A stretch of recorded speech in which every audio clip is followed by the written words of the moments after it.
आज जो मेरे पास टॉपिक है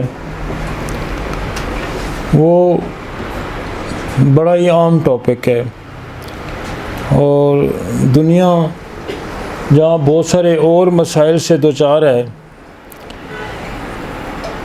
वो डाइजेस्टिव सिस्टम से हर बंदा कहीं ना कहीं और किसी न किसी अंदाज में, चाहे वो बच्चा हो, चाहे वो जवान हो, चाहे वो बूढ़ा हो, इसमें मुब्तला होता है। और डाइजेस्टिव सिस्टम के लिए दुनिया में दूसरी साइड पे पूरा एक स्पेशलाइजेशन है जिसको मेडिकल स्पेशलिस्ट का नाम दिया जाता है, तो ये उसका एक हिस्सा होता है। तो हमारी जो नोसेड सीरीज़ चल रही थी, हमने जैसे पीछे मैंने टॉर्च किया, टीबी की, सिफिलिस किया, मेडोरिनम हमने किया, कार्सिनोसन हमने की। तो मैं ये समझता हूँ कि ये जो आज का टॉपिक है ये भी बहुत आम टॉपिक है और हमारी कोशिश ये थी कि हम इसको क्लिनिकल अंदाज में इसको समझाएं। अगर मैं एक एक मर्ज़ को लेके बैठ जाऊं तो इसके लिए 3-3, 4-4 घंटे का एक लेक्चर बनता है। लेकिन हमने आज कोशिश ये की है कि डाइजेस्टिव सिस्टम को क्लिनिकल पॉइंट ऑफ व्यू से कैसे हम देखते हैं, तो उस लिहाज से ये बहुत ही आम है। और स्पेशली होम्योपैथिक डॉक्टर जो है वो डाइजेस्टिव सिस्टम की डिजीज़ को बहुत अच्छा डील करना जानता है और इसमें ही क्यूरेटिव पावर है। तो आज हम ये पढ़ेंगे कि what is the digestive system, और उसमें जो आम हिस्सा था, चूँकि हम नोसोड की सीरीज़ कर रहे हैं तो इस टॉपिक का हमने नाम ही ये रखा है कि role of nosode and disease of the digestive system. ठीक है जी। डाइजेस्टिव सिस्टम की डिजीज़ बहुत सारी हैं, लेकिन हम वो डिज़ीज़ आज कवर करेंगे कि जो इन्फेक्शंस से जब एक्सपोज होते हैं लोग, तो इन्फेक्शस डिजीज़ कौन सी हैं। तो उसमें मैं मेरे पास एनिमल का एक बड़ा खूबसूरत फ्रोज़म है, फ्रोज़म नंबर 78। मैं उसको ज़रा पढ़ूँगा तो थोड़ी सी पिक्चर आपकी वाज़ेह हो जाएगी कि एनिमल कहना क्या चाहता है। और फ्रोज़म नंबर 78 में वो बात, असल कुदरती मुज़मन अमराज वो हैं जो मुज़मन मियाज़म की वजह से पैदा होते हैं। ये जो टॉपिक है ना, जो नोसोड का डाइजेस्टिव सिस्टम, ये वो बात है कि वो कहता है कि जो क्रॉनिक डिजीज़ हैं, जो असल में क्रॉनिक डिजीज़ हैं, वो बेसिकली मियाज़मेटिक है। और मियाज़म क्या है? Complication of pathogenesis, complication of viral, bacteria, fungal and parasite. This is the miasm. तो वो कहता है कि असल कुदरती मुज़मन अमराज वो हैं जो मुज़मन मियाज़म की वजह से पैदा होते हैं। अगर इन्हें बग़ैर अर्दियात के दिए छोड़ दिया जाए जो इन बीमारियों के लिए ख़ास हों, तो इन बीमारियों की शिद्दत में इजाफ़ा होता चला जाता है और मरीज़ की ज़हनी और जिस्मानी हालत बिगड़ती चली जाती है और आखिरकार बीमारी के मुसलसल बढ़ती हुई शिद्दत मरीज़ को मौत के मुंह में धकेल देती है। ये और जगह की भी एनिमल ये कहता है कि जो क्रोनिक मियाज़मेटिक डिजीज़ हैं, जिसमें साइकोसिस का वो जिक्र करता है, सिफिलिस का, कहता है ये आपका जितना भी मज़बूत मदाफ़ती निज़ाम हो, जितना भी मज़बूत मदाफ़ती निज़ाम हो, वो इसको ठीक नहीं कर सकता जब तक आप इसको दवा नहीं देंगे। अब बात आपको समझ आई। आगे चल के वो ये कहता है कि ये बीमारियां मुआसफाए इनके जो गलत इलाज से पैदा होती हैं सबसे ज़्यादा हैं और ये बनी नौ इंसान के लिए एक अलमिया है, क्योंकि इनसे निजात के लिए भरपूर तवाना जिस्म, बेहतरीन तर्ज़ ज़िंदगी और ताकतवर क़ुव्वत नाकाफ़ी है। आपको इन सोर्स की अहमियत को आज अंदाज़ा होगा कि वो ये कहता है कि जितना मर्ज़ी है ताकतवर जिस्म हो, जितनी मर्ज़ी है उसका मदाफ़ती निज़ाम मजबूत हो, जब तक वो दवा नहीं खाएगा क्रोनिक उसके मियाज़मेटिक डिजीज़ के लिए वो नहीं बच सकता, वो नहीं बच सकता। कितना वाज़ेह पैगाम है कि वो कहता है कि ये बीमारियां जो थी मुज़मन, ये जो मियाज़मेटिक डिजीज़ थी, इनका लोगों ने गलत इलाज किया, इनको समझ के इलाज नहीं किया, इनको सप्रेस किया। जब ये viral, bacterial, fungal, parasite infection suppress होते हैं तो इनसे लोग मर जाते हैं। इसकी मिसाल आपको बेशुमार, अब जैसे कॉलरा था, तो कॉलरा जब फैलता है तो बेशुमार लोगों को मार देता है, जिसको हैज़ा कहते हैं। हनीज़ के ज़माने में भी कॉलरा, और कॉलरा कई दफ़ा फैला है और लाखों लोगों को ले गया। इसी तरह कोरोना आया, लाखों लोगों को ले गया। इसी तरह इन्फ्लुएंजा आया, लाखों लोगों को ले गया। इसी तरह प्लेग आया, लाखों लोगों को ले गया। तो ये वो इसी के बारे में कहता है कि, और वो आगे जाके डिफ्रेंशिएट करेगा कि what is miasmatic disease, what is the non miasmatic disease. जो नॉन मियाज़मेटिक डिजीज़ हैं वो आप अपना लाइफस्टाइल ठीक करने से भी ठीक कर सकते हैं। थोड़ी सी समझने की ये बात है। मसलन एक बंदा गंदगी के माहौल में रहता है तो वो गंदगी का माहौल छोड़ेगा तो उसकी बीमारी ठीक हो जाएगी। एक बंदा जो है डैम्प एरिया में रहता है जहाँ उसको सूरज की रोशनी मिलती, तो वो, एक बंदा मुसलसल शराब पीता है, वो शराब पिएगा तो ठीक हो जाएगा। सिगरेट छोड़ेगा तो जो उसका कॉजेटिव फैक्टर है ठीक हो जाएगा। लेकिन जब आप किसी बैक्टीरिया या किसी वायरस या किसी फंगल या किसी पैरासाइट से एक्सपोज होते हैं तो वो बगैर दवाई के ठीक नहीं होगा। उसके लिए ये वाज़ेह कर है, उसके लिए आपको दवा, जितना मर्जी तवाना और ताकतवर जिस्म होगा वो ऐसा नहीं हो सकता। इन बीमारियों के मुज़मन करार देना गलत है। अब वो कहता है कि ये तो वो मुज़मन बीमारी हैं। अब इन बीमारियों को मुज़मन करार देना गलत है जिनमें मरीज़ अपने आप को मुसलसल मुज़र माहौल में रखने की वजह से बीमार हो जाते हैं। मसलन ये भी हो सकता है कि हर वक्त किसी बंदा ऐसे ऑफिस में काम कर रहा है जहाँ उसका बॉस है या उसके सबॉर्डिनेट जितने भी हैं वो उसको स्ट्रेस क्रिएट करें, तो वो उस ऑफिस में उस जगह काम करता रहेगा तो वो तो रोज़ स्ट्रेस उस पर ट्रॉमा क्रिएट होगा, तो वो तो नहीं ठीक होगा। वो जगह छोड़ेगा, किसी और एटमॉस्फेयर में जाएगा तो ठीक हो जाएगा। इसी तरह एक औरत एक घर में रहती है और वो उसकी सास या उसका ससुर या उसकी वहाँ जो एनवायरनमेंट है हर वक्त उसको स्ट्रेस में रखते हैं, तो जब तक वो स्ट्रेस ख़त्म नहीं होगा वो ठीक नहीं होगा। आप दवाई देंगे, एक दिन ठीक होगा फिर बीमार होगा, एक दिन ठीक होगा फिर बीमार, मैग्नीशिया देते हैं अगले दिन वही ट्रॉमा फेस करता है फिर बीमार होता जाता है, हर वक्त एक्यूट। तो वो ये कह रहा है कि इन बीमारियों को मुज़मन करार देना गलत है जिनमें मरीज़ अपने आप को मुसलसल मुज़र माहौल में रखता है जिसकी वजह से बीमार हो जाए। अच्छा, बाद ऐसे लोग इलाके हैं जहाँ लोग रहते हैं उनको पथरी हो जाती है। ये आपके जो इस हमारे नादर एरिया में बेशुमार ऐसे इलाके हैं कि उन लोगों को पथरियाँ हो जाती हैं किडनी की, आयोडीन डेफिशिएंसी हो जाती है, ऑक्सीजन डेफिशिएंसी होती है, हाइट पे रहने वाले पहाड़ों को उनको सांस की बीमारियाँ शुरू हो जाती हैं। तो जब आप वो माहौल बदलेंगे तो आप ठीक हो जाएंगे। ये वो हैं जो मियाज़मेटिक डिजीज़ नहीं है और ये क्रॉनिक शक्ल इख्तियार कर जाते हैं। एक बंदा मिर्च मसाले तड़ातड़ खाई जा रहा है तो आप उसका मैदे का अल्सर है तो आप उसको कैसे ठीक करेंगे जब तक वो इसको छोड़ता नहीं है। तो वो ये समझाने की कोशिश कर रहा है कि इसमें माहौल का असर है, इसके आपके रहन सहन, इसमें आप लाइफस्टाइल चेंज करेंगे तो आप ठीक होंगे।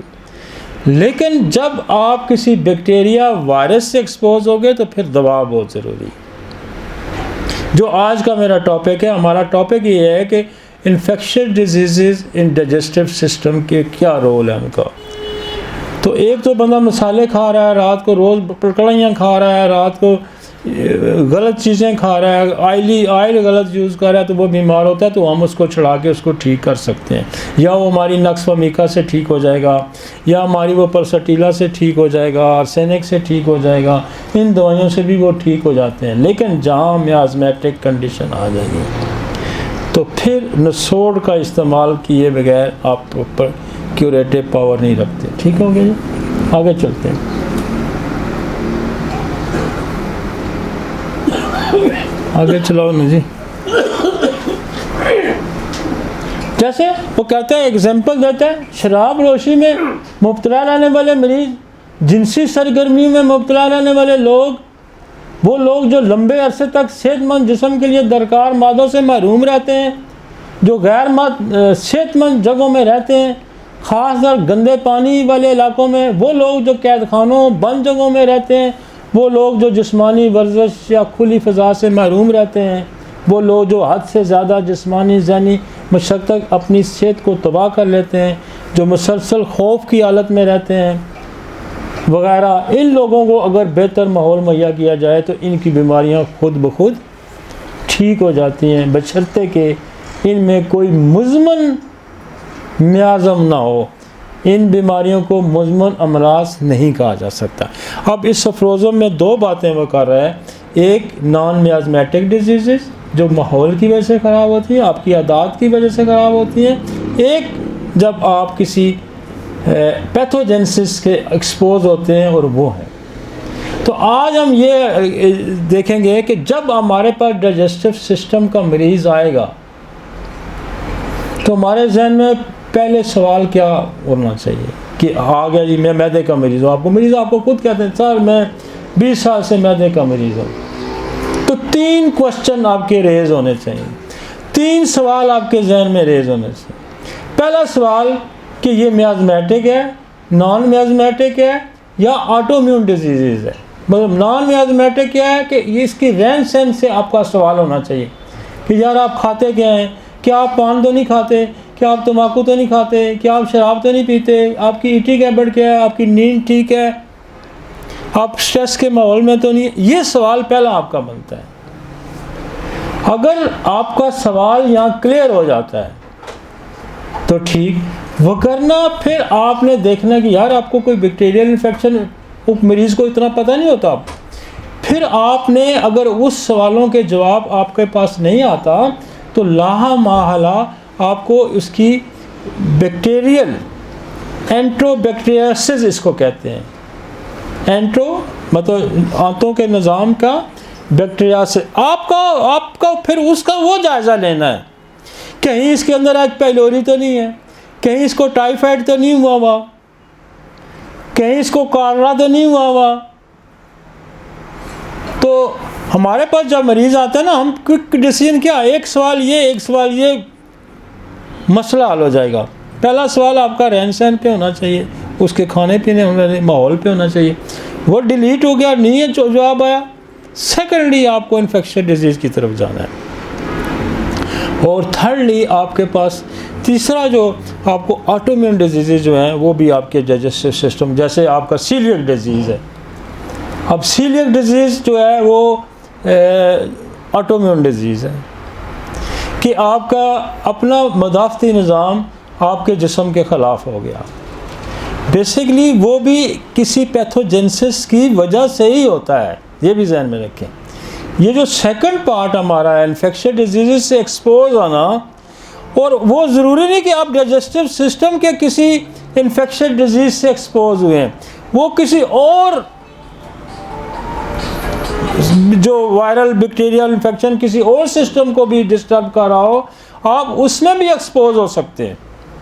और उसके नतीजे में ऑटोइम्यून डिजीज़ होएगी कि आपका अपना इम्यून सिस्टम जब एक्टिवेट होगा, उसके ख़िलाफ़ इस्तेमाल होगा एंटीजन के ख़िलाफ़, और मिस्टेकनली आपके किसी ऑर्गन पे अटैक कर देगा या आपके डाइजेस्टिव आपकी गट पे अटैक करता है, जिसमें सीलियक डिजीज़ होगी, जिसमें क्रोन डिजीज़ है, जिसमें अल्सरेटिव कोलाइटिस है।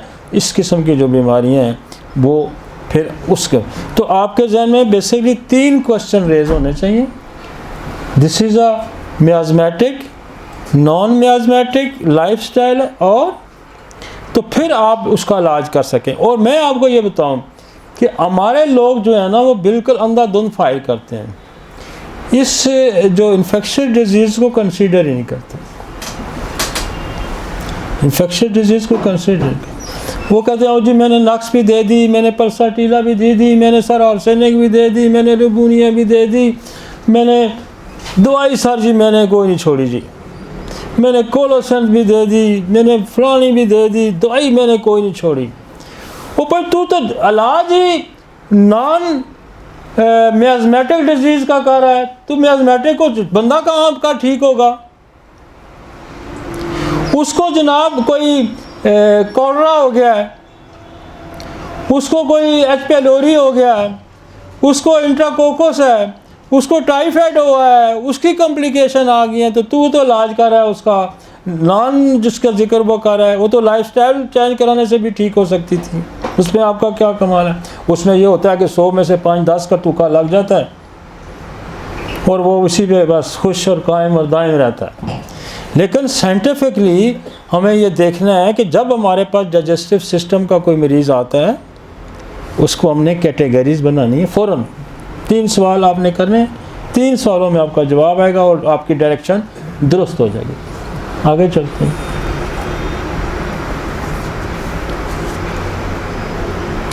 ये फ्रोज़न मैंने जान के इसलिए डाला कि मैं अनिमन की ज़बान में आपसे बात करना चाहता हूँ, जो आगे जाके मैं समझाना चाहता हूँ। आपके लोग कहें कि ये जी ऑर्गेनल के ख़िलाफ़ है, ये तो होम्योपैथी नहीं है, ये फ़लाँ नहीं है।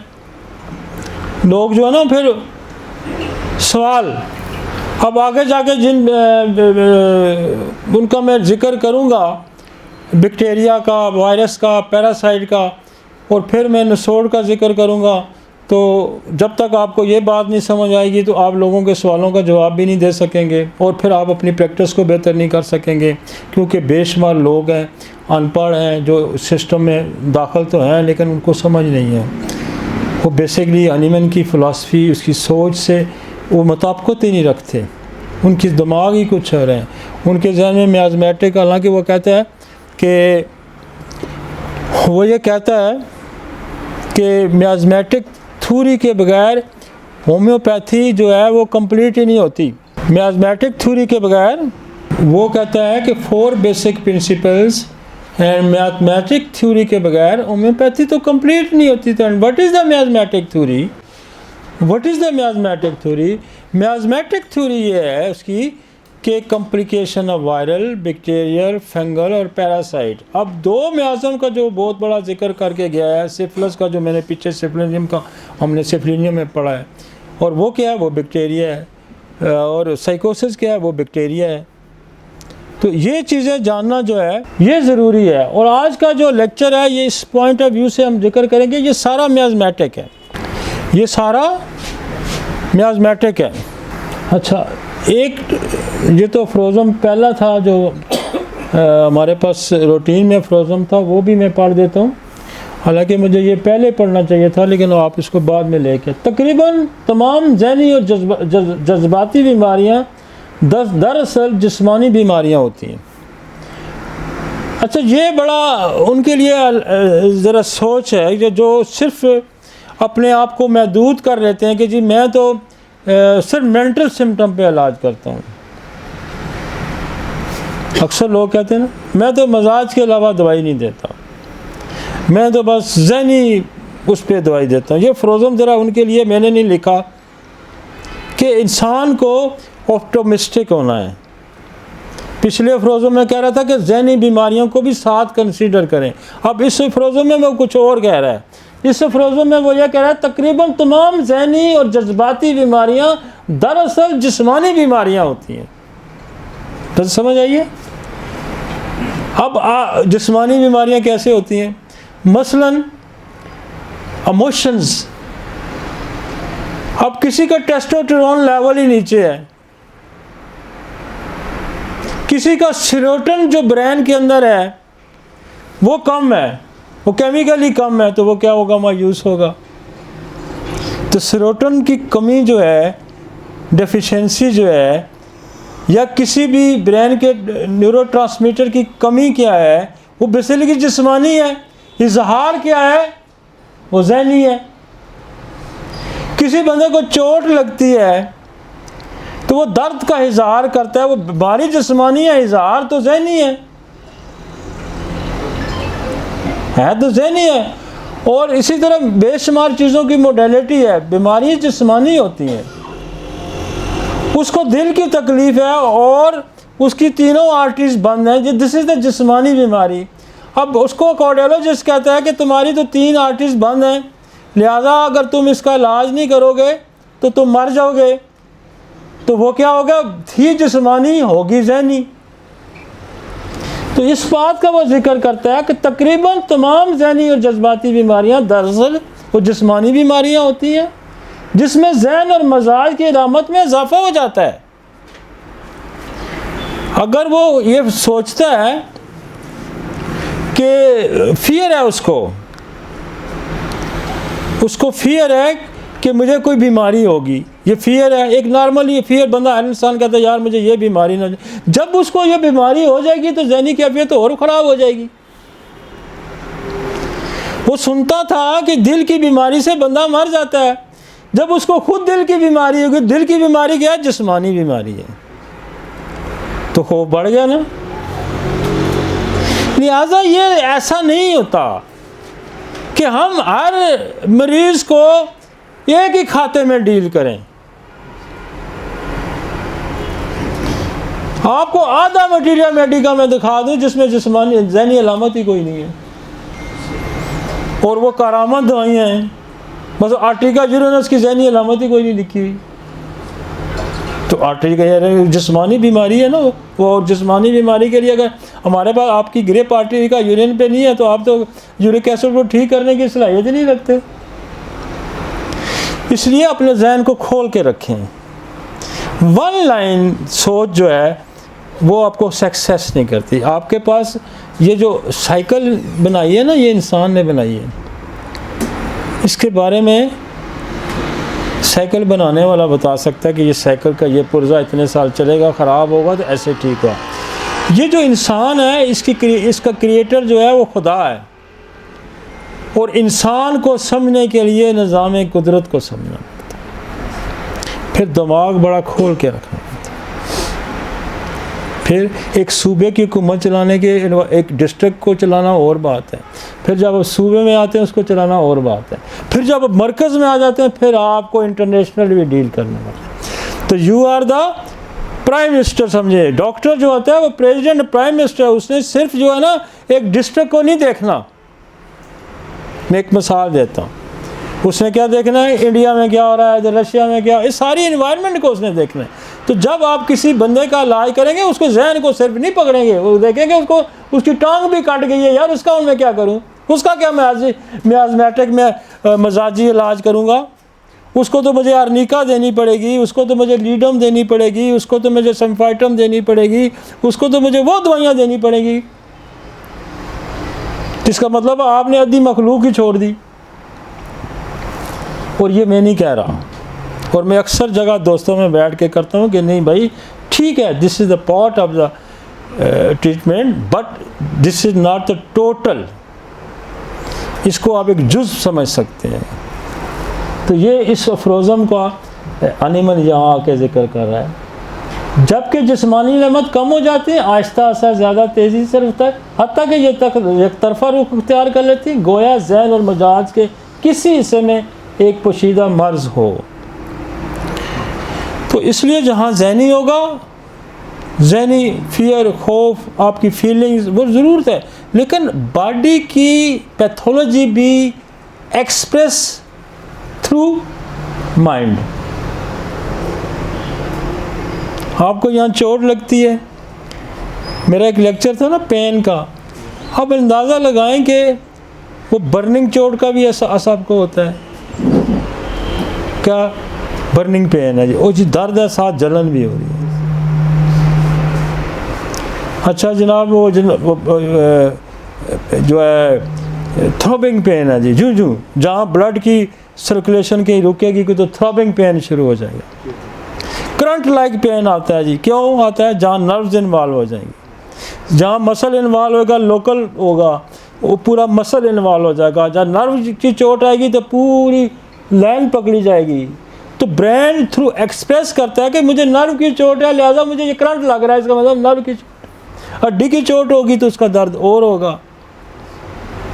तो ब्रेन जो है, बॉडी एक्सप्रेस करती है अपनी इंटरनल प्रॉब्लम को थ्रू द ब्रेन के, वजह ऐसा हो रहा है, ऐसा हो रहा है, ऐसा हो रहा है। ठीक है जी, मज़े का अफरोज़म था ये। और ये जो बिल्कुल बंदे रिजिड हो जाते हैं, इंसान को रिजिड नहीं होना, सख्ती नहीं, ये पहलू उन्हें इसको नहीं मैं तो मानता ही नहीं, मैं तो इसकी ज़हनी अल्लामा देंगे।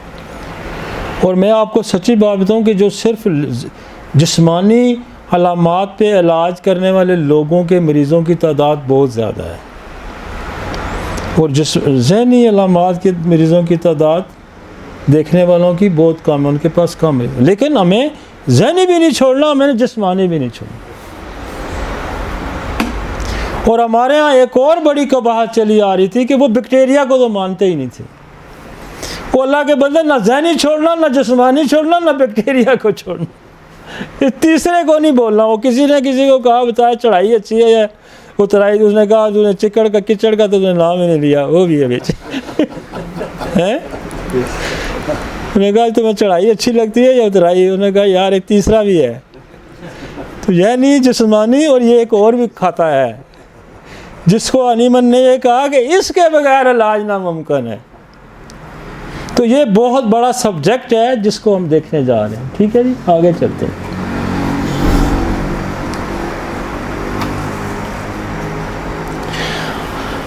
हमने जो आज पढ़ना है वो बेसिकली पहले थोड़ा सा आपको पता ही होगा, मैं कोई इस बात को समझाना ज़्यादा नहीं चाहता, लेकिन फिर भी मेरा फ़र्ज़ बनता है कि हम डाइजेस्टिव सिस्टम को, डिजीज़ को पढ़ने जा रहे हैं, तो हमें पता हो कि what is the digestive system.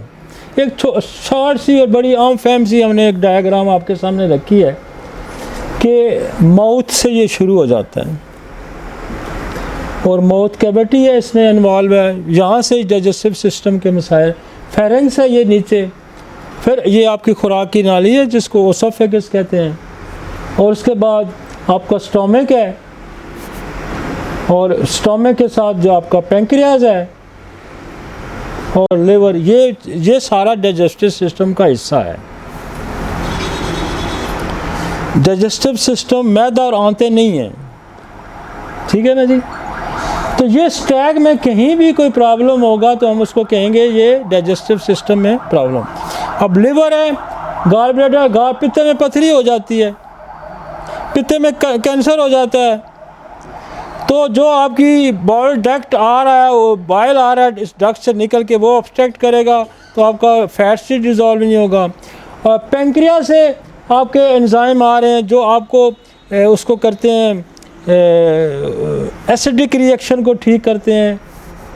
फिर वहाँ से आपका रिप्रोडक्टिव सिस्टम और जो उसका जो है आपका एक और जो आपका शुगर का सारा निज़ाम है वो पेंक्रिया के निज़ाम है। यहाँ माइलेज है, यहाँ लाइपेज है, यहाँ बीटा सेल है, जहाँ अल्फा सेल है जो इंसुलिन प्रोडक्शन है, ग्लूकागॉन है वो यहाँ से प्रोडक्शन होता है। तो ये सारा आपका डाइजेस्टिव सिस्टम है। आपका बेसिकली ये ट्रैक जो है माउथ टू एनस, इसके साथ कोरिलेट चीज़ें और भी हैं।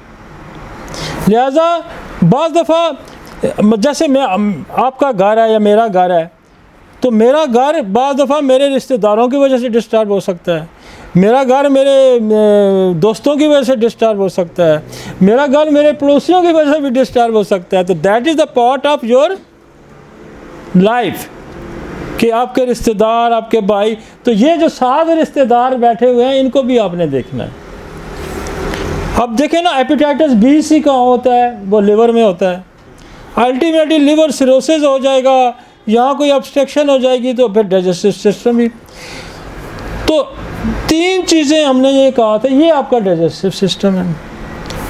और 3 सवाल मैंने आपको पहले बताए थे कि आपके जहन में ये डाइजेस्टिव सिस्टम में कोई भी ख़राबी आ जाती है तो आपने ये देखना है कि ये मियाज़मेटिक है, ये इसकी लाइफस्टाइल का, जिसे ऑर्गेनिक में वो कहता है कि वो लाइफस्टाइल की ख़राबी है, या कोई वायरल बैक्टीरियल इन्फेक्शन है, समझ आ गई, या कोई ऑटोइम्यून डिजीज़ आ। आगे चलते।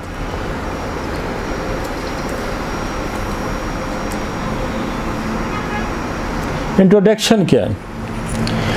आज जो हम पढ़ने जा रहे हैं बेसिकली वो पढ़ने ये जा रहे हैं कि इसके अंदर कौन से बैक्टीरिया, कौन से वायरस, कौन से पैरासाइट्स हैं जो डाइजेस्टिव सिस्टम को डिस्टर्ब करते हैं। डाइजेस्टिव सिस्टम पे पूरा इसको समझना लेकिन मैं इसको लेके आया हूँ क्लिनिकली। अगर मैं एक एच पेलोरी की पैथोफिजियोलॉजी, कॉजेटिव फैक्टर, उसकी सारी पढ़ाना शुरू कर दूंगा तो मेरा 4 घंटे तो एक एच पेलोरी खा जाएगा। मैं टाइफाइड को अगर शुरू कर दूंगा तो एक लेक्चर मेरा टाइफाइड पे चला जाएगा। तो मैंने कोशिश ये की है कि मैं क्लिनिकल अप्रोच दूं कि हम 1.5-2 घंटे में क्लिनिकली अप्रोच क्या रखेंगे हमारे डाइजेस्टिव सिस्टम को, कौन सा बैक्टीरिया, कौन सा वायरस, कौन सी पैरासाइट अटैक करेगा और कैसे मैं उसको क्विकली डील करूं। वो मैंने उसको 2-3 लाइनों में समझाने की कोशिश की कि ताकि आप क्लिनिकली कैसे डील करेंगे।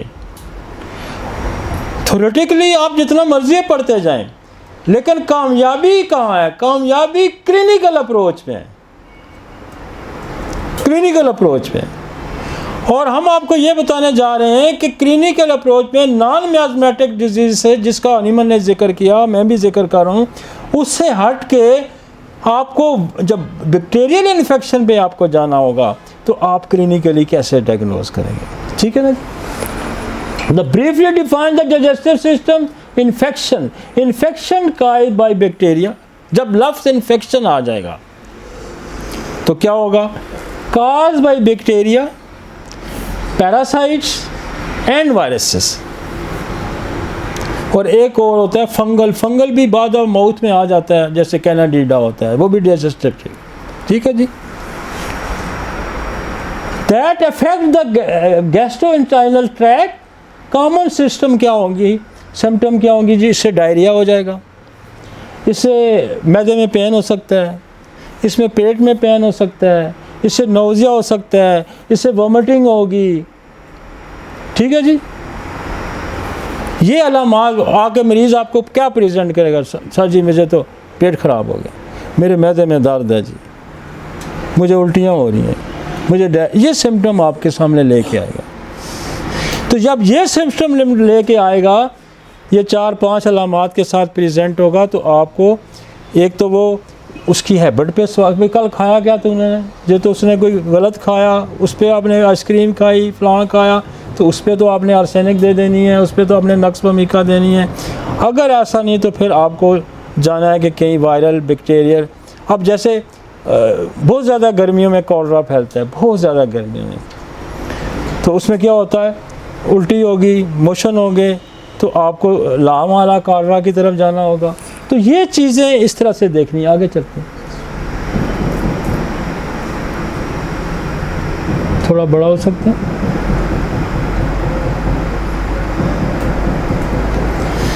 एब्डोमिनल पेन है, इंडाइजेशन हो, कहते जी खा रहा हूँ, हजम ही नहीं हो रहा, बुखार है,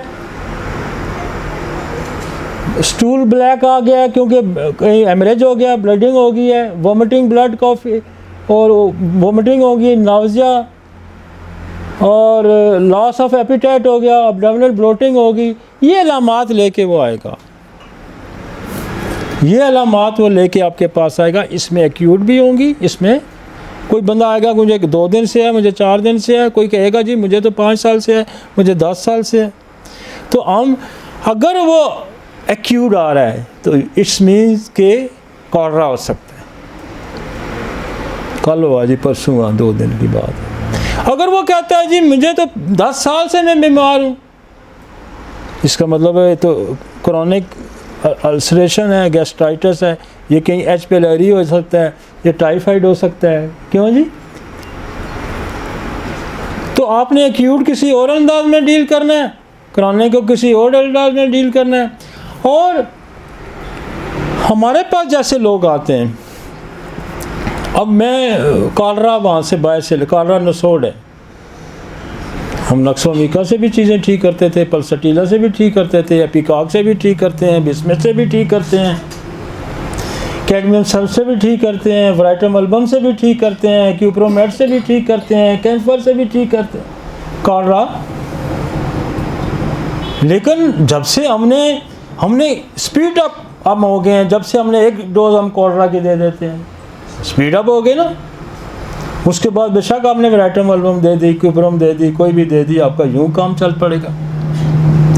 तो रोल ऑफ नसोड ये है कि quick response, quick recovery, quick patient घंटे आधे घंटे बाद कहते हैं सर आई एम ओके। तो नसोड का इस्तेमाल जो हम इसमें देखना चाह रहे हैं, इसको ज़रा गौर करना है। ये तो आपके पास सिम्टम आ गए, आगे चलते हैं। अच्छा, bacterial cause of digestive infections. एक बैक्टीरिया जिसको कहते हैं इकोलाई। अच्छा, इकोलाई जो है ये एक ऐसा नस्ल है बैक्टीरिया की जो फ्रेंडली भी है, ये आपके डाइजेस्टिव सिस्टम में रहता भी है, आपको ये सपोर्ट भी करता है इकोलाई। लेकिन इसकी को 2-4 स्ट्रेन ऐसे हैं कि ये बाहर से जब दाखिल होता है ना, वो तो आपके इंटरनल है, जब ये बाहर से दाखिल होता है ना, इसने खलबली मचा देनी।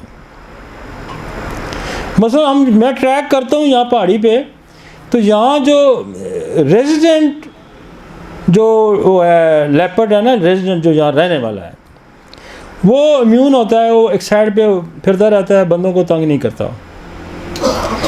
जब आ जाता है ना मरी से नथे गली से जो लेपर्ड, तो वो जहाँ एडजस्ट नहीं हो रहा था, उसने खलबली मचाई होती है, वो जा रहा है, उन जा रहा है, जो आ रहा है चीट फाड़ कर रहा है। तो एक इकोलाई जो है वो हमारा रेजिडेंट्स है, वो इसके अंदर रहता है, वो आपको हेल्प है। एक जो बाहर से आता है फूड से, वो बड़े सख्त स्ट्रेन है, वो फिर डायरिया में।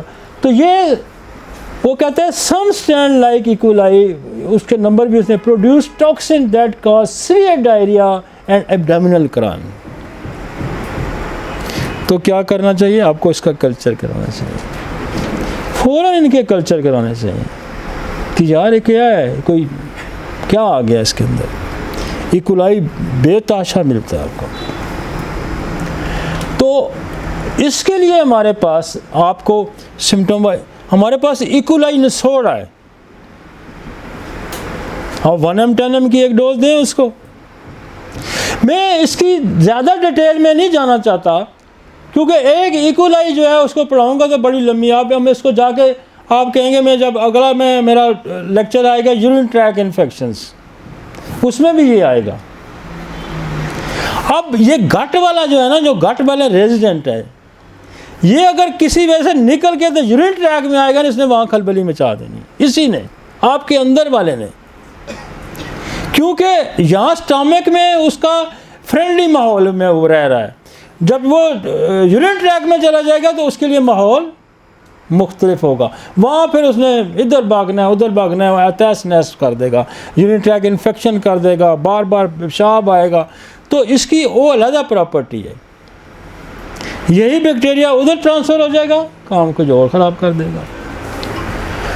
हमारे पास एक और produce toxin that cause the severe diarrhoea and Salmonella often linked to the contaminated food or water, it cause the diarrhea, fever and cramps. अब ये जो सल्मोनेला है, ये क्या है? ये काज करता है टाइफाइड। और टाइफाइड क्या, टाइफाइड जो है ना, वो ऐसा बुखार है कि अगर उसका दुरुस्त इलाज ना किया जाए तो ये तो बरसों आपका पीछा नहीं छोड़ता, बरसों आपका पीछा नहीं छोड़ता। और हमारे पास लोग आते हैं, जी मुझे तो पेट की बीमारी है, मेरी आंतें नहीं ठीक रहती, तो मैं उस पर ज़रूर सवाल करता हूँ कि कभी तुम्हें टाइफाइड तो नहीं हुआ? और बेशुमार लोग आपके मिलते हैं जी टाइफाइड के, गैस नहीं ठीक हो रही, डायरिया नहीं ठीक हो रहा, अक्सर पेट ख़राब रहता है जी। तो मैंने कहा कब टाइफाइड हुआ था? हाँ जी टाइफाइड तो बड़ा रिपीटेडली होता है। तो बगैर टाइफाइडिनम नसोड दिए आप उसको ठीक ही नहीं कर सकते। आप दें उसको, क्रोटन देते रहें, एलोस देते रहें, आपको गम्बोजिया दें, लेट्रियम दें, ट्रोम्बिडम दे रहे हैं जी, मैं क्रोटोनिक दे रहा हूँ जी, मैं पोडोफाइलम दे रहा हूँ जी, मैं फ्लां कर रहा हूँ जी, बंदा नहीं ठीक हो रहा। तूने को टाइफाइड को भी कभी काउंटर किया है? भाई एक सवाल उससे करते कि तुम्हें कभी ज़िंदगी में टाइफाइड होगा। आपको पता है पुराने ज़माने में आपने बुज़ुर्गों से सुना होगा, जिसको टाइफाइड होता है उसकी नज़र चली जाती है, उसके बाल उड़ जाते हैं, उसके वो कमज़ोर हो जाता है, उसके बेशुमार उसकी ब्लड के प्रॉब्लम शुरू हो जाते हैं। तो टाइफाइड को मैं डिटेल पढ़ाने से, और टाइफाइड का बैक्टीरिया आंतों से आता है, ये स्टूल से आता है, माउथ और एनल से भी इंटर हो सकता है, और ये बैक्टीरिया जाके बैठ जाता है पित्ते में, गॉल ब्लैडर के अंदर इसका फिर जाके बैठ जाता है। जब क्रॉनिक शक्ल इख्तियार करता है ना, फिर ये आंतों से निकलेगा, ब्लड स्ट्रीम में जाएगा, पूरे ऑर्गन को सर्कुलेट करता है, और फिर जाके ये बैठ जाता है पित्ते में। और जिनको रिपीटेडली टाइफाइड होता है, उनका पित्ता फिर आखिर रिमूव करते हैं, पित्ता निकाल देते हैं कि ये जाके वहाँ बैठा रहता है। फिर ज़रा सा हुआ, जो इसको मौका मिला फिर वहाँ से एक्टिव हो जाता है। तो एलोपैथी वाले या दूसरी साइंस वाले पित्ते को ही निकाल देते हैं। और हमारे पास इतना अच्छा इसका निचोड़ है टाइफाइडिनम, हम as a intercurrent remedy, as a acute condition को ठीक करने के लिए और क्रॉनिक डिजीज़ को कंट्रोल करने के लिए, और डाइजेस्टिव ट्रैक्ट के पुराने मसाइल जितने भी हैं, उसको हम टाइफाइडिनम दिए बगैर ठीक नहीं कर सकते। टाइफाइड की मेडिसिन बड़ी हैं, जैसे बैप्टिशिया बड़ा अच्छा काम करती है, आर्सेनिक अल्बम बड़ा अच्छा काम करती है, क्रोटेलस बड़ा अच्छा काम करती है, इकिनेशिया बड़ा अच्छा काम करती है, ब्रायोनिया बड़ा अच्छा काम करती है। लेकिन ये सारी काम करेंगी, पार्शली करेंगी, जब तक आप उसको टाइफाइडिनम नहीं देते, जब तक आप उसको टाइफाइडिनम से इंटरक्राउंड नहीं करते। मैं फ़िलहाल इसकी आपको एक्यूट चीज़ें बता रहा हूँ, फिर हम कॉम्प्लिकेशन पे भी मैं आगे मैंने एक स्लाइड डाली हुई है कि इसकी कॉम्प्लिकेशन हो जाएगी तो क्या होगा। तो इस बैक्टीरिया का क्या नाम है? सल्मोनेला काज करता है टाइफाइड, और टाइफाइड क्या करता है? बुखार करता है, डायरिया करता है, और क्रॉनिक में जाके मैं आपको बताऊं कि ये बहुत सारे मसाइल पैदा करता है। इसका मतलब है कि जिसको टाइफाइड हुआ हो तो पित्त की पथरी, उसको चांसेस ज़्यादा हो, उससे चांसेस हैं। अक्सर पित्ते की पथरियाँ जो बनती हैं वो टाइफाइड की कॉम्प्लिकेशन की वजह से बनती हैं।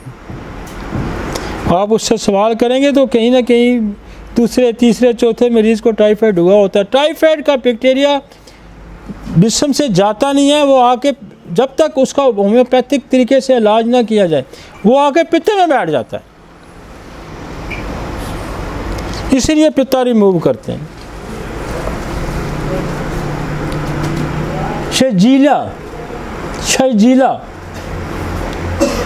शैजिलोसिस ये क्या करता है? ये भी एक बैक्टीरिया है। ये क्या करता है? Characterised by the bloody diarrhoea. ये कहता है कि इसको खून वाले मोशन शुरू हो जाते हैं, तो आप इसको डायग्नोज करें। ये भी आपका टेस्ट में आगे सारे बताऊंगा इनके। तो ये क्या कहता है? डायरिया करता है, फीवर करता है और स्टमक पेन करता है। अब कभी आपने सोचा, लोग लेक्चर बहुत देते हैं, कोई मटीरियल मेडिका पे लेक्चर दे रहा होता है, कोई लेक्चर जो दे रहा होता है वो फ़िलासफ़ी पे दे रहा होता है। लेकिन मैं शुरू दिन से हमारी अप्रोच ये है कि हम ये कहते हैं कि हम आपको क्लिनिकली लेके चलें। आप क्लिनिकली फेस करते हैं, आप एक दवाई को पढ़ लेते हैं जितना मर्जी, आपको क्लिनिकली उसको आप इस्तेमाल करने की आपके पास सलाहियत नहीं है।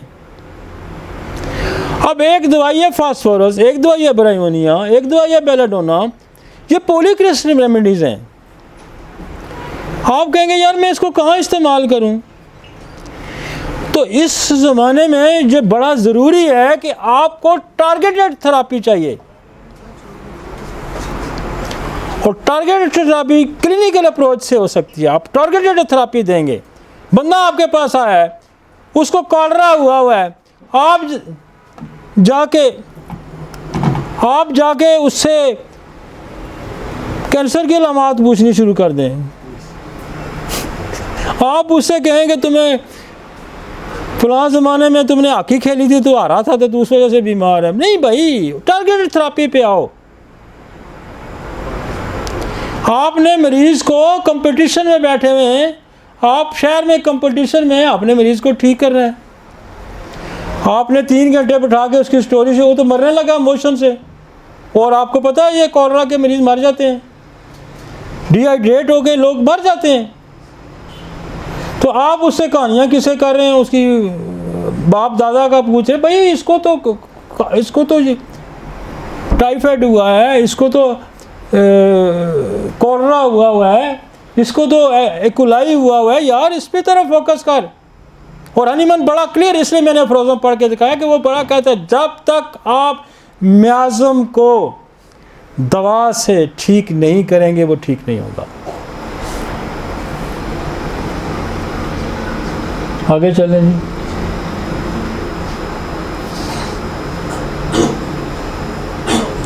अच्छा, एक और बैक्टीरिया है कैम्पाइलोबैक्टर, ये भी बैक्टीरिया है और commonly found the under cooked poetry. ये वो कहता है कि जो पोइट्री की जो प्रोडक्ट्स हैं ये सही कुक ना हुई तो ये उसके अंदर मिलता है।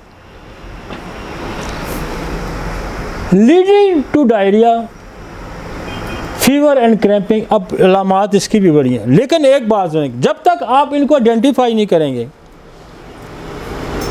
जब तक आप टाइफाइड को आइडेंटिफाई नहीं करेंगे, जब तक आप इकोलाई, जब तक आप शेजीला को आइडेंटिफाई नहीं करेंगे, जब तक आप कैम्पाइलोबैक्टर को आइडेंटिफाई नहीं करेंगे और इसका एक एक निचोड़ नहीं देंगे, आपका मामला हल नहीं हो। ठीक है, हमारे पास पॉलीक्रिस्ट रेमेडी है जो मल्टी, वो पॉलीक्रिस्ट रेमेडी आपकी फेल हो सकती है।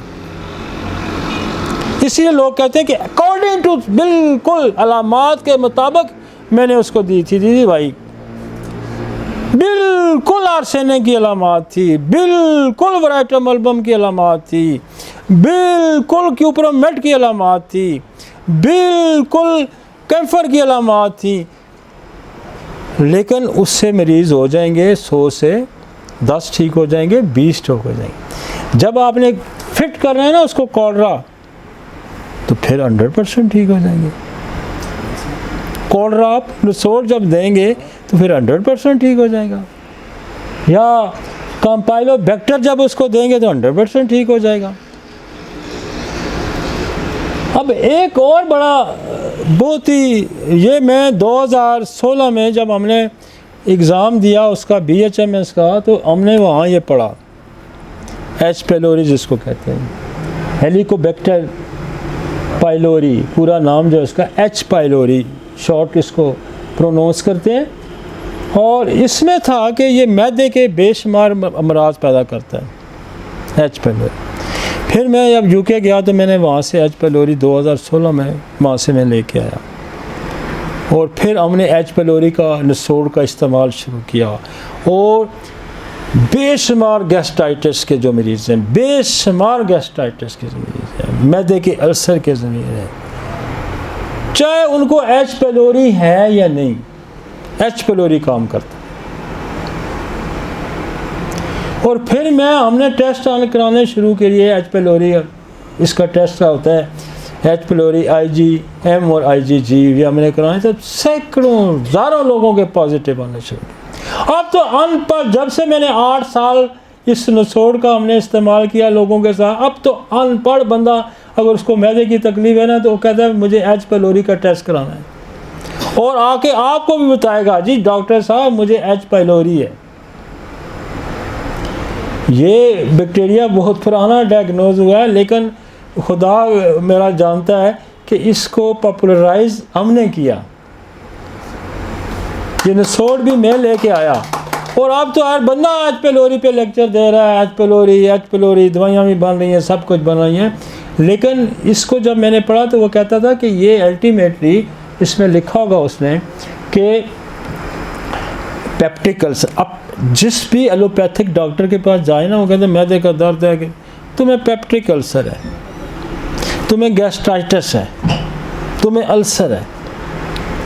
आप यकीन माने, हम नक्स व मीका दे के H. pylori की जब डोज देते हैं, अगले दिन बंदा कहता है मैं तो दुनिया जान में आ गया हूँ, मुझे फ़र्क पड़ गया है। ये जो शेड है, ये शेड जो है निचोड़ वाला शेड, ये एलोपैथी के पास नहीं। और वो कहते हैं एच पेलोरी तो ठीक ही नहीं होता, नेगेटिव होता है पॉजिटिव होता है, एंटीबायोटिक देते हैं नेगेटिव हो जाता है फिर पॉजिटिव हो जाता है। और जो बंदा ये नसोड़ का इस्तेमाल करता है एच पेलोरी का, उसका महीने 2-2 4-4 6-6 महीने में फिर नेगेटिव हो जाता है। और जहाँ गैस्ट्राइटिस आ गया, जहाँ क्रोनिक अल्सर आ जाएगा मैदे में, और इसकी कॉम्प्लिकेशन क्या है, ये कैंसर मैदे का पैदा करता है। और ये साइंस सिर्फ आपके पास है, टाइफाइडिनम सिर्फ आपके पास है, कॉलरा सिर्फ आपके पास है, एच पेलोरी सिर्फ आपके पास है, इकोलाई सिर्फ आपके पास है।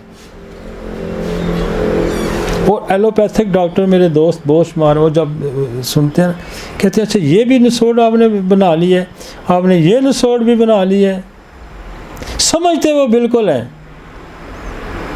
बिल्कुल समझते हैं, लेकिन उनके पास है नहीं, और कईयों ने इधर से लेके शुरू भी कर दिए।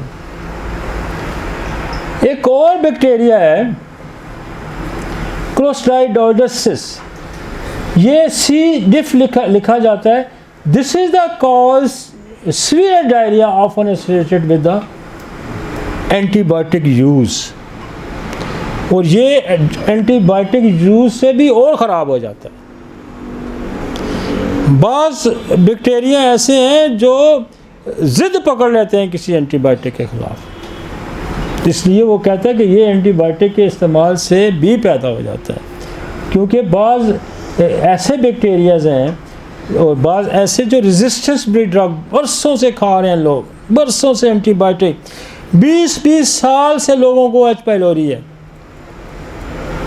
25-25 30-30 साल से एच पेलोरी है। और ये सिस्टम इंसानियत के लिए मैं कहता हूँ एक नेमत है।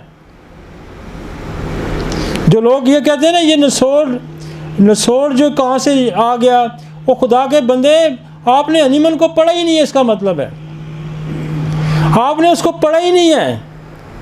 आप जिन बंदों के नाम लेते हैं ना अपने लेक्चर्स में, आपने उनको पढ़ा ही नहीं है। ये नसोड़ की थ्योरी किसने दी थी? हनीमन ने दी थी। उसने पहली दफ़ा ये कहा था कि अफ्रोज़म नंबर 45 है, किस उसने 46, उसने पहली दफ़ा ये कहा था कि वैक्सीन लगने से जो अंधे लोग थे वो ठीक हो गए। तो वैक्सीन भी नसोड़ है ना, ये मेरा बनाया हुआ, मेरी फिलॉसफी नहीं है भाई। कभी फुर्सत मिले, अगर अंग्रेज़ी नहीं आती तो उर्दू का अफ्रोज़म नंबर 46 ज़रा ज़रूर पढ़ लें, तो फिर पता चल जाएगा कि नसोड़ किसकी क्रिएशन थी। फिर थम था होम्योपैथी का कैंट, थम था होम्योपैथी का हेरिंग, बर्नट, नैश, ये बड़े बिग थम थे, पिलर थे होम्योपैथी के, ये इन्होंने नसोड़ बनाया भाई। हमने तो, आपने इस पे पर्दा डाला हुआ था क्योंकि आपको बीमारियों की समझ नहीं थी, आपने तो इस पर कंबल डाल के मिट्टी डाली हुई थी। हमने उसको डस्ट को हटाया और हमने लोगों के सामने असल होम्योपैथी की रूह सामने लेके आए।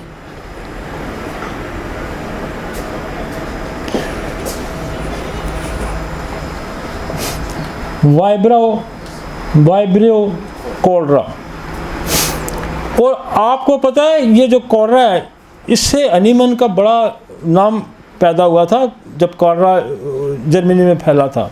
तो हनीमन कोलरा को प्रिवेंट भी करता था, कोलरा को ठीक भी करता था। उसने 3 दवाइयों का इस्तेमाल किया था उस वक्त, क्योंकि उस वक्त नसोड़ प्रिपरेशन नहीं थी।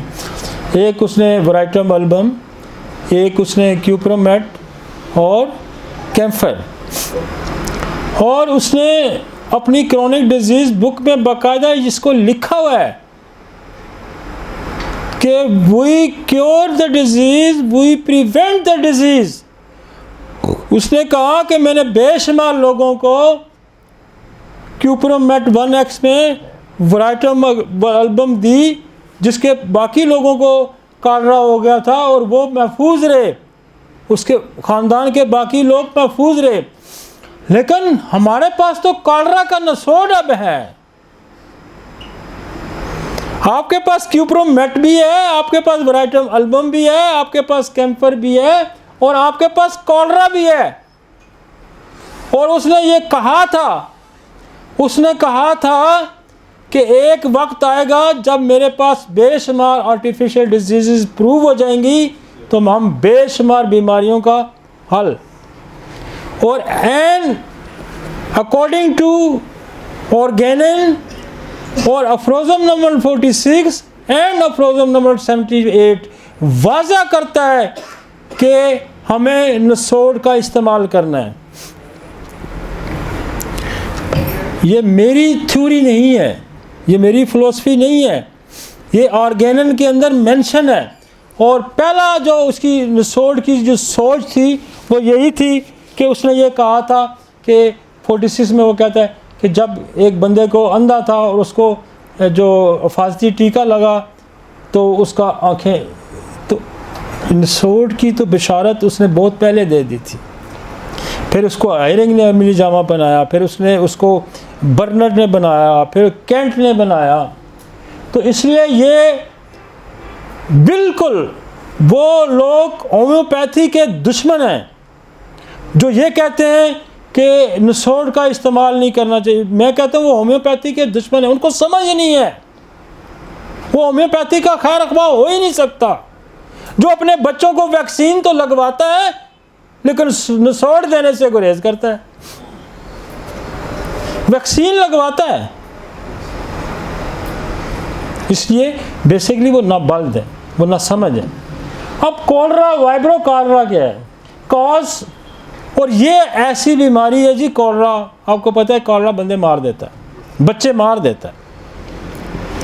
और मैं आपको क्लिनिकली प्रैक्टिस में जब कॉलरा मेरे पास आता है ना, हम पहले इसको वराइटम एल्बम देते थे, मैं बेसिलिनम का इस्तेमाल करता था।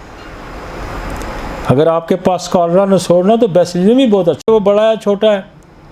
और उसके बाद एक आध वराइटम या क्यूप्रोमेट दे देंगे तो बंदा घंटे आधे घंटे में ठीक हो जाता है। डायरिया भी गया, वॉमिटिंग भी गई, सारी गई। तो आपने कॉलरा का जो नसोड़ है एक डोज आपने देनी होती है, वो प्रिवेंट भी कर देती है, आइंदा के लिए भी कर देती है। और आप इसको हिफ्ज़े मातक़द्दुम के तौर पे भी दे देते हैं कि कॉलरा फैला हुआ है तो आप एक एक डोज खा लें। कॉलरा के खिलाफ ये एंटीबॉडी बना लेगा बॉडी के अंदर और उसके खिलाफ रेजिस्टेंस पैदा करेगा ये।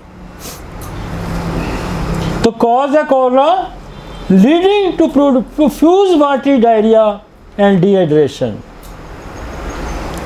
Lead to profuse diarrhoea and dehydration. और ये फेटल है, ये मारता है बंदों को। कॉलरा ने पहले बहुत बंदे मारे हैं कई दफ़ा, अभी भी बच्चों को जब ऐसा हो जाता है या बड़ों को, तो बच्चे बाद, अब तो चूँकि फ़ौरन उनको साथ साथ वाटरी मोशन भी हो रहे होते हैं, साथ साथ ड्रिपें भी लगी होती हैं, और फिर कुछ ना कुछ कैजुअलिटी जो बच जाती है वो करना तो ये बंदे मार देता है। तो आपके पास नसोड़ की भी एक मौजूद है, आपके पास मेडिसिन भी मौजूद है। और हमारे पास जो एक्यूट लोग आते हैं हम तो घंटे आधे घंटे में उसको सेटल कर देते हैं। हम कहते हैं एक डोज कॉलरा की लो, एक वराइटम की दी, क्यूप्रम की दी, 15-15 मिनट बाद, घंटे बाद बंदा अपने काम पे लगा होता है। नेक्स्ट, अच्छा, डाइजेस्टिव सिस्टम के अंदर मैंने ट्यूबरक्लोसिस के लेक्चर में भी, ट्यूबरक्लोनियम के लेक्चर में भी कहा था, टीबी का सवाल भी बड़ा ज़रूरी है। जिन लोगों को टीबी हुई होती है उनका डाइजेस्टिव सिस्टम ठीक नहीं रहता, उनके मोशन ठीक नहीं होते, वो डायरिया का शिकार रहते हैं, अक्सर डायरिया का शिकार रहते हैं। और हमारी यहाँ पे आपको हमारा एक और नसोड़ है डिसेंट्री को, हमारे बोवल नसोर्स हैं वो बड़ा अच्छा काम करते हैं। डिसेंट्री को का हम बड़ा अच्छा इस्तेमाल करते हैं। अभी एक और नसोड़ आया, बल्कि कमाल वालों ने बनाया है, मेरे ख्याल बाहर तो था वो, मैं अभी बेतहाशा इसको इस्तेमाल कर रहा हूँ। क्रोनिक कोलाइटिस, जो क्रोनिक डायरिया को ठीक कर देता है, अल्सरेटिव कोलाइटिस को बहुत इम्प्रूव किया है उसने। क्रोनिक कोलाइटिस के नाम का एक नसोड़ है जो आंतों के उससे बना हुआ है और बहुत अच्छा काम करता है, बहुत अच्छा काम करता है। एज ए इंटरक्रेट रेमेडी के तौर पे आप उसका इस्तेमाल कर सकते हैं। और अल्सरेटिव कोलाइटिस के लोग रुलते हैं। इसमें एक और है, वो यर्सिनिया, वो बड़ा अच्छा काम करता है। तो आपको निसोड़ से एक एक डोज देने से आपकी प्रैक्टिस को पिए लग जाएंगे। हम 400-500 जो बंदा देखते हैं, हमारी प्रैक्टिस के कोई क्लिनिकल जो राज हैं, उन राजों में एक बड़ा राज ये है कि आप एड्रेस करें इसको। और पहले तो मैं जब हमने बोलना शुरू किया आज से 20, 25, 30 साल से, तो लोगों को तो क्लिनिक में ट्यूबरकुलोनियम तो बेसिलिनियम भी नहीं रखते थे, सिफिलिनियम नहीं रखते थे, कार्सिनोसम तो सवाल ही नहीं पैदा होता, और ना नहीं रखना। और कंजेनिटल डिजीजेज जो वन रेस से दूसरी रेस में आती हैं, आपके पास अगर कार्सिनोसम नहीं है तो आप ठीक करने की सलाहियत ही नहीं रखते, बिल्कुल नहीं रखते।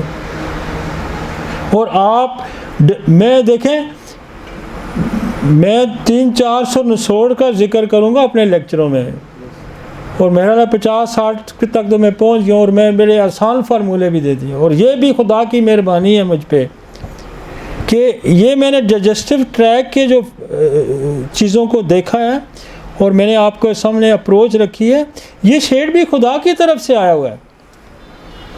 हमारा इसमें कोई कमाल नहीं है, क्योंकि ये साइंस जो है ये बेसिकली नेचुरल साइंस है।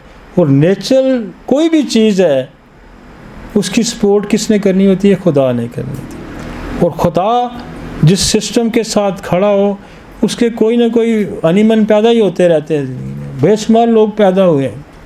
और मैं खुदा गवाह, हमें ये सारे शेड, मैं देखो मैं ऑटोइम्यून डिजीज़ करके गया, मैं सोच रहा था मैं क्या करूं, मुझे हम निसोड़ पे आ गए। हमारे से ये निकलेगी तो हम किसी और सीरीज़ पे चले जाएंगे। और जो अब डाइजेस्टिव ट्रैक पे आपको लोगों के लेक्चर मिले होंगे, देखे होंगे आपने, ठीक है, नो डाउट नक्स ममिका बड़ी चीज़ है, पल्सटीला बड़ी है, लेकिन कभी आपको ये सीरीज़ नज़र नहीं आई होगी, ये शेड आपने नहीं देखा होगा। कोई उठा के, चाहे वो कोई भी डॉक्टर है, ये शेड आपको नज़र नहीं आएगा। और ये हमने सोचा, खुदा ने हमारी मदद की, और ये देखें आपके सामने एक नया पिक्चर जो है, नई पिक्चर आपके सामने आई है।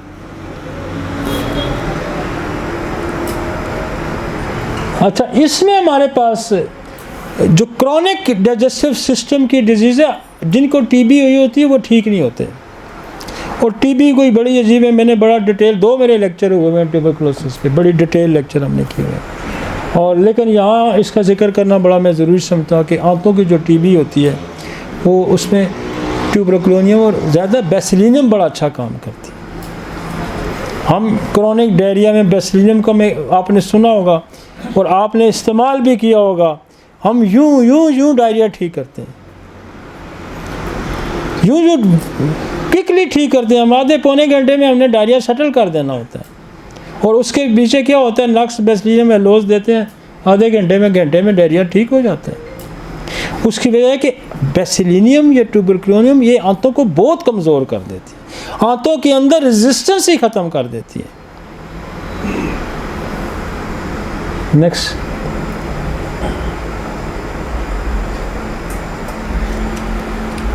अब मैं आपके सामने ना, ये हमने बैक्टीरिया बहुत सारे थे, मैंने ख़ास डाले हैं। आपको हमने एक लाइन दी है कि ये लाइन पे चलें, फिर आपको और चीज़ें भी मिलती जाएंगी, लेकिन कॉमन जो बहुत ज़्यादा जहाँ मिलते हैं चीज़ें, हमने वो डाल दी। अब बैक्टीरियल इन्फेक्शन की कॉम्प्लिकेशन क्या हो सकती हैं? ये तो हमने कहा कि ये साइन सिम्टम है, डायरिया हो गया, वोमिटिंग होगी, क्रैम्प्स पड़ गए, पेन में दर्द हो गया कुछ, लेकिन उसकी पहली कॉम्प्लिकेशन क्या? डिहाइड्रेशन होगी। बॉडी के अंदर इलेक्ट्रोलाइट्स की कमी हो जाएगी, और इलेक्ट्रोलाइट्स की कमी हो जाएगी, पानी की कमी हो जाएगी, तो इससे डेथ हो सकती है, और इससे रीनल फेलियर हो सकता है। अक्सर मैं देखा है। वाइटल फ्लूइड जब ज़ाया हो जाता है तो कुछ भी हो सकता है। जब वाइटल फ्लूइड ज़ाया हो जाएगा तो कोई भी एक्यूट प्रॉब्लम क्रिएट कर सकती है। हार्ट अटैक हो सकता है, रीनल फेलियर हो सकता है, पैरालाइज हो सकता है। तो लिहाजा ये जिसने डाइजेस्टिव सिस्टम को समझ लिया उसने बहुत सारी साइंस समझ ली। नॉन मियाज़मेटिक डिजीज़ को समझ लिया, डाइजेस्टिव सिस्टम की मियाज़मेटिक डिजीज़ को, ये जो बैक्टीरियल, ये मियाज़मेटिक डिजीज़ हैं जिसका अनिमन जिक्र करते हैं। और फिर ऑटोइम्यून डाइजेस्टिव सिस्टम को जिसने समझ, तो बहुत बड़ा जो, और इसी से अगर आपको देखें आपको डिहाइड्रेशन हो जाती है, फिर आपको एनीमिया हो जाएगा, ब्लड डेफिशिएंसी हो जाती है, severe diarrhea and vomiting lead to fluid and electrolytes loss, cause weakness, kidney failure and stroke। अब आपको अहमियत का समझ लगी कि ये एक्यूट बीमारी थी और हमने इस पे अनट्रीटेड इसको छोड़ा, दुरुस्त इलाज नहीं किया, तो क्या हुआ? इलेक्ट्रोलाइट्स की कमी हुई, वीकनेस हुई, किडनी फेलियर है, स्ट्रोक हो रहा, शॉक हो गया, सदमा।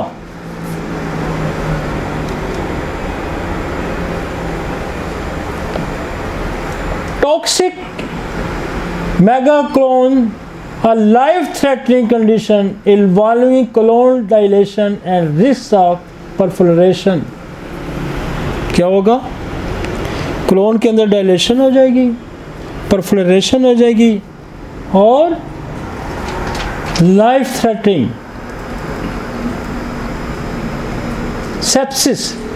Bacterial infection like salmonella and shigella can enter the blood stream causing widespread infections।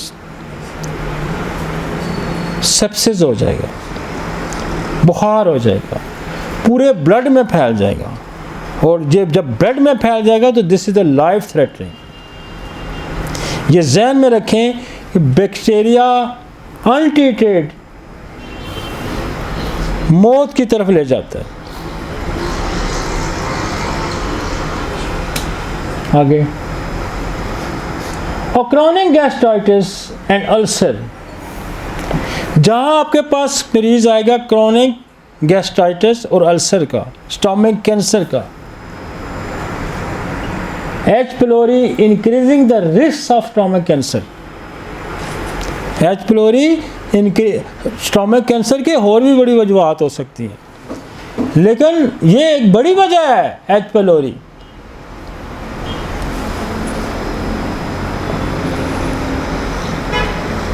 उसके बाद इसकी वजह से जो बैक्टीरियल इन्फेक्शन से क्या होता है, रिएक्टिव आर्थराइटिस हो सकता है, जोड़ों का दर्द हो सकता है, and post infection arthritis following salmonella, shigella and campylobacter. ये तीन बड़े जो टाइफाइड हो गया, शिगेल्ला हो गया, कैम्पाइलोबैक्टर हो गया, ये आर्थराइटिस का, ये तीन बैक्टीरिया आर्थराइटिस का सबब है। आपने कभी काउंटर किया है, बंदा आर्थराइटिस आता है तो उसको कहीं ये जो इन्फेक्शन है इनकी टाइफाइड कोई भी पूछा है आपने? कभी नहीं पूछता कोई टाइफाइड का। तो गुर्दे फेल हो जाए तो कभी कोई टाइफाइड का नहीं पूछता। हम क्रिएटिनिन और यूरिया को अप डाउन करने के चक्कर में कॉजेटिव फैक्टर, जोड़ों के दर्द में आपको स्ट्रेप्टोकोकस की वजह से जोड़ों का, लेकिन ये हम वो पढ़ रहे हैं कि जो डाइजेस्टिव सिस्टम के बैक्टीरियाज हैं, इसकी वजह से आर्थराइटिस हो सकता है, गुर्दे फेल हो सकते हैं, शॉक हो सकता है, स्ट्रोक हो सकता है, अनीमिया हो सकता है, हार्ट अटैक हो सकता है।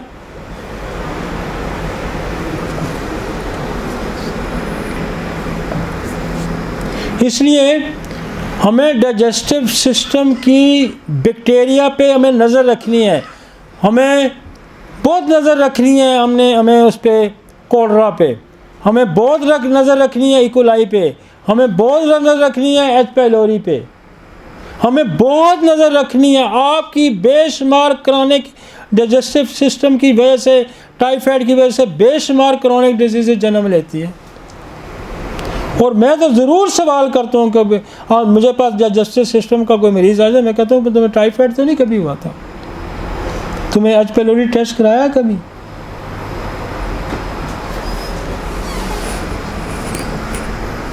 आगे चलते हैं।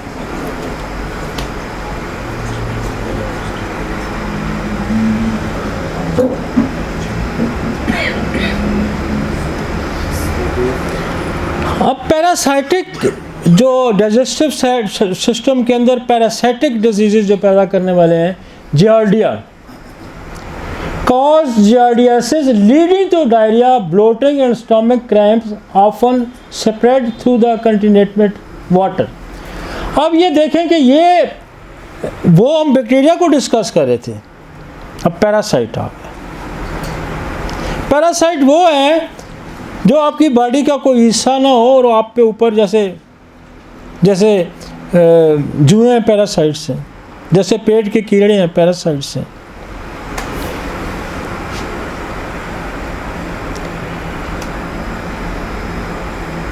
कॉज पीछे हम बैक्टीरिया पढ़ रहे थे, हम पैरासाइट पढ़ रहे हैं। Giardia cause giardiasis leading to diarrhea, bloating and stomach cramps often spread through the contaminated water। Entamoeba histolytica cause amoebiasis, embobic dysentery, bacterial dysentery।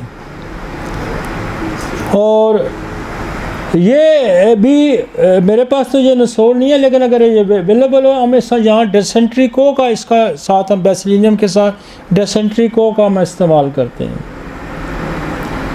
और क्रिप्टोस्पोरोडिनम cause cryptociodosis leading to watery diarrhea and it is often water borne। तो ये वो parasites हैं जिनकी वजह से आपके digestive system के अंदर प्रॉब्लम पैदा होती हैं। आगे चलें।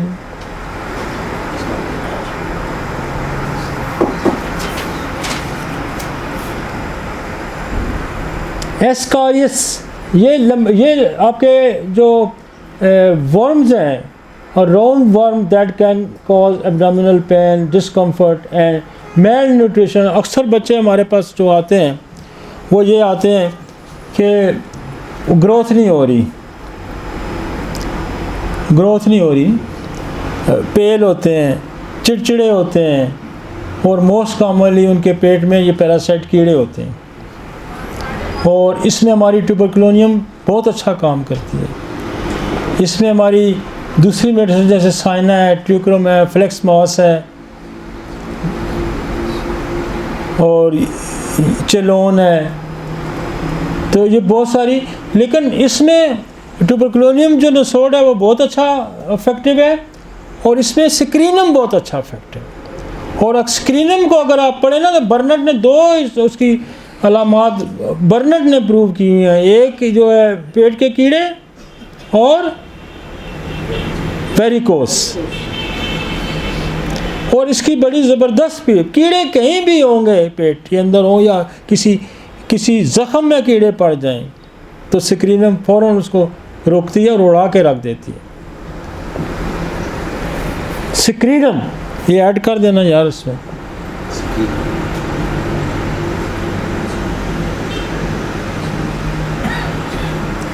एक और पैरासाइट है जिसको स्ट्रोंगिलोइडोसिस है, इसका फंक्शन क्या, पैरासाइटिक वर्म है, ये भी वर्म की किस्म, can infect the intestine causing symptom ranging from the mild diarrhea to severe complication in the immunocompromised individual। मैंने ये सारे नसोड की लिस्ट जो हमारे पास अवेलेबिलिटी थी, हमारे पास नहीं है, मैंने बल्कि डॉक्टर असद को कमाल वालों को भेजे हैं कि ये कहीं से इकट्ठे करके ये पे बनाएं जो रह गए हैं, स्पेशली ये वाले। नेक्स्ट, अब जहाँ पैरासाइट आ जाएंगे ना, और पैरासाइट में आपके पास स्टेफिलोकोकस बड़ा अच्छा काम करती है। आपके पास जो है एक्थाइलम एक दवाई है, एक्थाइलम, वो एंटी पैरासाइटिक है। आपके पास अगर नसोड की अवेलेबिलिटी नहीं है, आप सिक्रीनम दे सकते हैं, आप ट्यूबरकुलोनियम दे सकते हैं, आप स्टेफिलोकोकस दे सकते हैं, आप एक्थाइलम जो है, और एक्थाइलम हम बेशुमार जगह पैरासाइट में हम इस्तेमाल करते हैं और बहुत अच्छे रिजल्ट प्रोड्यूस करती है। तो आप एक एज ए इंटरकरेंट रेमेडी करें, आपके पास अल्टरनेटिव दुनिया में वह निज़ाम है जिसके पास 4-4, 5-5 मेडिसिन की सीरीज़ अल्टरनेटिव मौजूद है। वेजिटेबल में मौजूद है, पॉइजन में मौजूद है, मिनरल में मौजूद है, और नसोड में मौजूद है। इतनी रेंज, इतनी अल्टरनेटिव। मुझे अक्सर दोस्त आके कहते हैं, ओ यार मेरा तो फ़लाँ मरीज़ आर्सेनिक से ठीक हो जाता है, फ़लाँ मरीज़ को मैं लेक्सेस देता हूँ तो ठीक हो जाता है, वही मरीज़ सिम्टम लेके आके किसी और के पास आता है तो किसी नसोड से ठीक हो जाता है। तो ये क्या साइंस है, मेरे पास क्यों काम करी? वो मैं उनको ये कहता हूँ, दिस इज़ अल्टरनेटिव। आपके पास अगर आर्सेनिक काम करिए तो अगर आर्सेनिक और आप सेंचुरस को पढ़ें, आप लेक्सिस को पढ़ें, आप नाइट्रोमेयर को पढ़ें, आप एलोमिना को पढ़ें, आप ब्रामिनो, एक आपको काली सल्फ, आप पल्सटीला को पढ़ें, वो प्लांट ग्रुप में मिल रही है। काली सल्फ आपको केमिकल्स में मिल रही है, आपको आर्सेनिक मिनरल पॉइजन में मिल रहा है, आपको सेंचुरस जो है वो स्नेक पॉइजन में मिल रहा है। तो अब ये कोई कहता है कि मैं सेंचुरस से ठीक कर लेता हूँ, कोई कहता है मैं आर्सेनिक से ठीक कर लेता हूँ, कोई कहता है लेक्सिस ठीक करता हूँ। तो भाई अल्लाह ने आपको अल्टरनेटिव दिया हुआ है, ये नहीं कि तो आपकी कोई सोच बड़ी आम है। अक्सर लोग नहीं कहते वो फलां जगह तो ये दवाई बड़ी काम करती है, उसी अलामत मेरे पास तो ये बड़ी काम करती है। इसकी बेसिक साइंस का भी आप गौर करें ना, ये अल्टरनेटिव है आपके पास। This is the blessing. आपके पास एक दवाई, उसका अल्टरनेटिव वो प्लांट ग्रुप में भी मौजूद है, वो मिनरल में भी मौजूद है, वो पॉइजन में भी मौजूद है, वो स्नेक में भी मौजूद है, आपके पास वो नसोड में भी मौजूद है। This is the alternative. मेरे पास संख्या काम कर रहा है, किसी के पास कोई और दवाई काम कर रही है। मैं तो जिस बीमारी पे देता हूँ, ये अक्सर सुनते हैं ना आप लोग, उनका जवाब यही है कि दिस इज़ द अल्टरनेटिव। ये सिस्टम का कमाल है कि आपके पास कोई और काम कर रही है, इसके पास कोई और काम कर रही है, मेरे पास कोई और कर। जिसको जिसने जितना समझा उतना वो उसको इस्तेमाल करवा रहा होता है।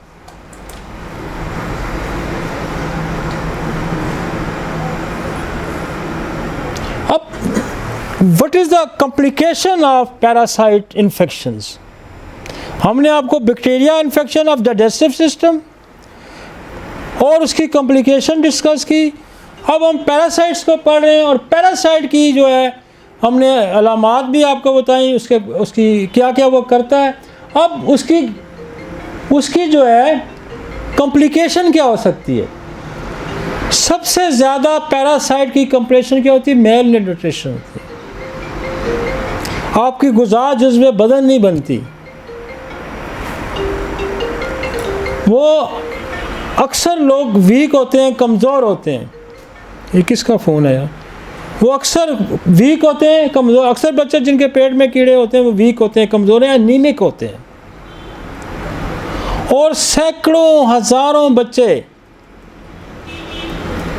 एनीमिक।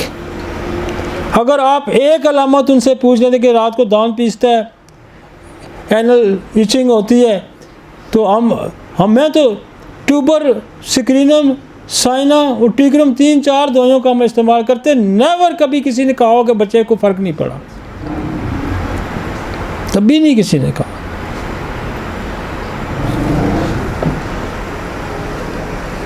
इनके कद रुक जाते हैं, इनके अंदर खून की कमी होती है, ये ग्रोथ नहीं करते, चिड़चिड़े होते हैं, हर वक्त लड़ाई झगड़े में पड़े होते हैं ये बच्चे। और ये बड़ों में भी ये चीज़ें मिलती हैं। तो पहली अलामात या पहली जो पैथोलॉजी होती है वो मेल न्यूट्रिशन हो जाती है। क्रोनिक इन्फेक्शन, जियार्डिया और सार्किया lead to the nutrient malabsorption specially in the children. वही बात है कि इनके अंदर खुदा भाई खुराक तो वो पैरासाइट खा जाते हैं,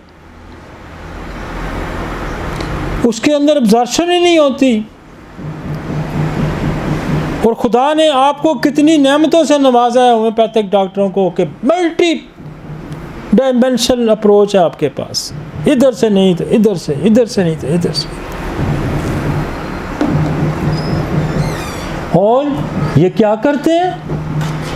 इंटेस्टाइनल ऑब्स्ट्रक्शन, ये जो पैरासाइट्स है ना, ये आंतों के अंदर ऑब्स्ट्रक्शन पैदा करते हैं और इनकी वोमिटिंग फिर नहीं रुकती। और हम क्या करते हैं? हम वोमिटिंग की दवाइयाँ देते रहते हैं इनको। हमें कभी ये नहीं सोचते कि इसके अंदर पैरासाइट भी हो सकता है, इसके अंदर वर्म भी हो सकते हैं। और बच्चों में जब आप ये देखें कि ये मेल न्यूट्रिशन आ गया है, ये खाना इस माँ कहती है खाना इसको देते हैं, अच्छा खाना देते हैं, इसके बॉडी का हिस्सा नहीं बनता, इसकी आंतों में ऑब्स्ट्रक्शन आ जाती है, तो और कोई साइंस को एंटी पैरासाइटिक जो मेडिसिन दूसरी साइंस में दी जाती है उसके इतने साइड इफ़ेक्ट्स हैं जिसको बच्चों के कद रोक देती हैं वो कीड़े। हमारी दवाइयाँ क्या कहती हैं कि वहाँ पैरासाइट के लिए माहौल ही नहीं रहने देती, वहाँ वो सर्वाइव ही नहीं करता और उसकी डेथ होनी शुरू हो जाती है, उसकी प्रोडक्शन रुक जाती है। आप ट्यूबरकुलोनियम देते हैं, आप बेसिलियम देते हैं, आप सेक्रीनियम देते हैं, आप साइना देते हैं, आप ट्यूक्रोम, ये माहौल ही नहीं रहने देती वहाँ पैरासाइट का ग्रोथ करने का। कितनी मज़े की बात है। और दूसरी तरफ जब वो दवाई खा के आते हैं, वो हमने जो डी वॉर्म बच्चे को कराया कि हर 3 महीने बाद हम डी वॉर्म कराते हैं, हम हर 6 महीने बाद डी वॉर्म कराते हैं। बच्चे की ग्रोथ फिर भी ठीक नहीं हो रही थी, ये तो खाना ही छोड़ दिया जब से डी वॉर्म किया।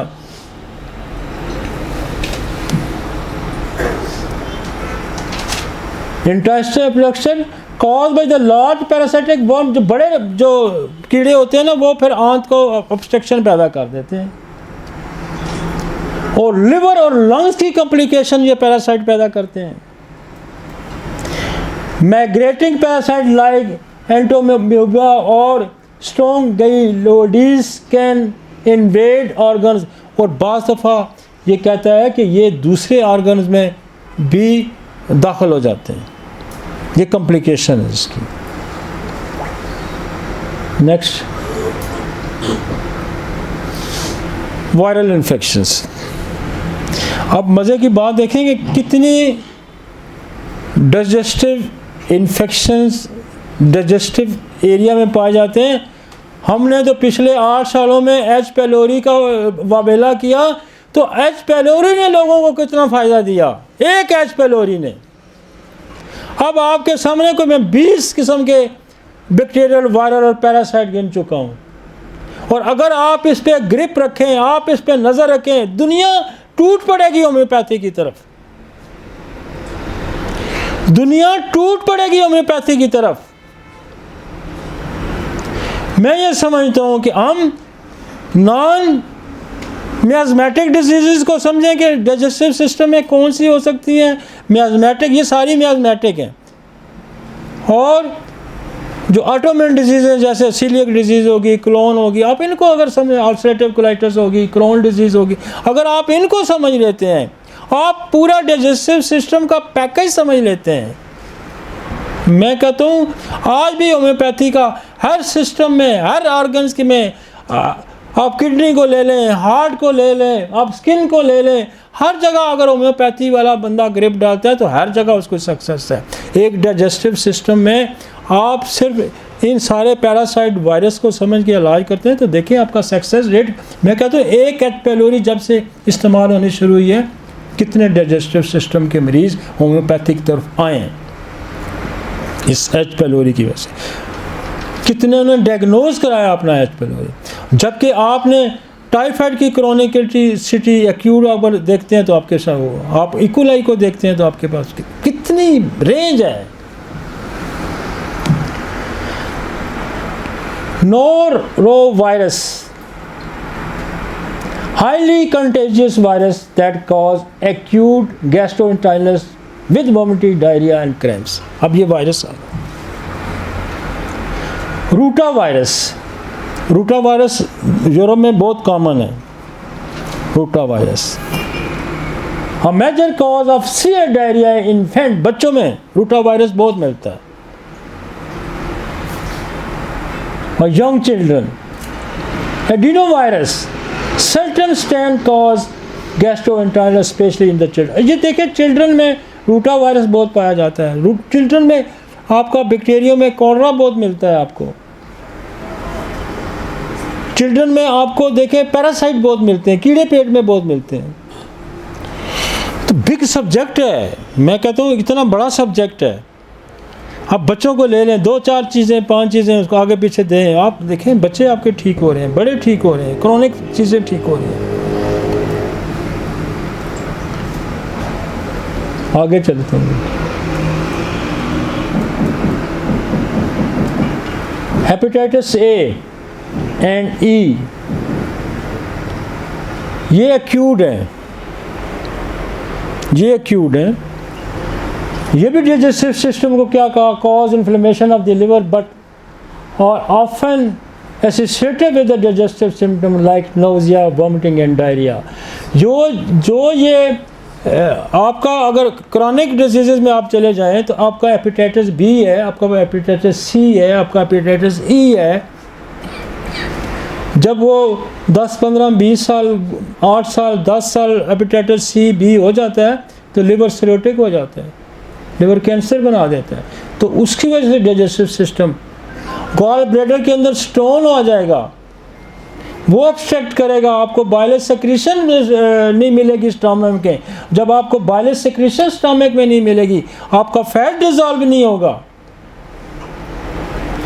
तो टाइफाइड मैंने कहा था कि जाके बैठता ही गॉल ब्लैडर के अंदर है और अल्टीमेटली गॉल ब्लैडर रिमूव किया जाता है। इसी तरह पैंक्रियाटिक जूस जो है वो इंसुलिन बना आपको ब्लड के अंदर अल्कलाइन करना, एसिडिक रिएक्शन के रोकने के वहाँ से जो जूसेस आते हैं, अमाइलेज आता है, लाइपेज आता है। तो ये सारे इफेक्ट करते हैं किसको? तो आपको hepatitis B, hepatitis A, hepatitis E, इसमें भी नज़र रखनी है। और ये भी पोटेंसी में आया हुआ है, हेपेटाइटिस बी भी है, ए भी शायद आया हुआ है और ये बाकी भी आए हुए हैं। And this is the cause like nausea, vomiting. अब साइन सिम्टम ये 4-5 आ रही हैं, साइन सिम्टम 4-5 आ रही हैं। डायरिया आ रहा है, वोमिटिंग आ रही है, क्रैम्प्स आ रहे हैं, बुखार आ रहे हैं। लेकिन कॉजेटिव फैक्टर कहीं बैक्टीरिया आ रहा है, कहीं वायरस आ रहा है, कहीं पैरासाइट आ रहा है। एक और वायरस है cytomegalo virus, can cause severe gastrointestinal symptom particularly immunocompromise individual, और इसका इम्यून सिस्टम कंप्रोमाइज़ हो जाता है। आपको पता है साइटोमेगाली हम टॉर्च में भी करवाते हैं, ये इनफर्टिलिटी भी केस करता है साइटोमेगाली। और साइटोमेगाली जो है आपका गैस्ट्रोइंटेस्टाइनल इन्फेक्शन भी क्रिएट करता है। ठीक हो गया जी।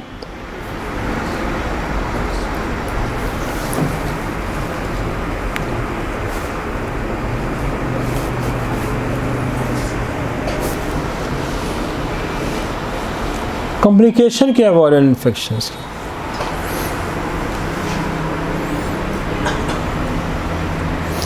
कॉम्प्लिकेशन सीवियर डिहाइड्रेशन, यहाँ भी डिहाइड्रेशन होगी। Common in ruta virus and noro virus infection particularly in children and elderly. ये क्या करता है? डिहाइड्रेट करता है। और डिहाइड्रेट करेगा तो क्या होगा? इलेक्ट्रोलाइट्स की कमी हो जाएगी, और इलेक्ट्रोलाइट्स की कमी हो जाएगी तो बॉडी में क्रैम्प्स आएंगे, बेशुमार मसाइल पैदा होंगे। क्रॉनिक लिवर डिजीज़ करेगा ये जो वायरल इन्फेक्शंस है ना, ये क्रॉनिक लिवर डिजीज़ करते हैं। जैसे ए हो गया, बी हो गया, सी हो गया, ये सारे क्रॉनिक डिजीज़ क्रिएट करते हैं। ये स्टोमक लिवर कैंसर पैदा करेंगे। और ये ध्यान रखें, the part of the digestive system, आपका माउथ, आपका फैरिंग्स, आपका ओसोफेगस, आपका स्टोमक, आपके लार्ज इंटेस्टाइन, स्मॉल इंटेस्टाइन, आपका लिवर, आपका पैंक्रिया, ये सारे the part of the digestive system.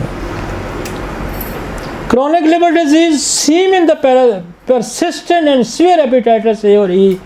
Secondary infections compromise immunity.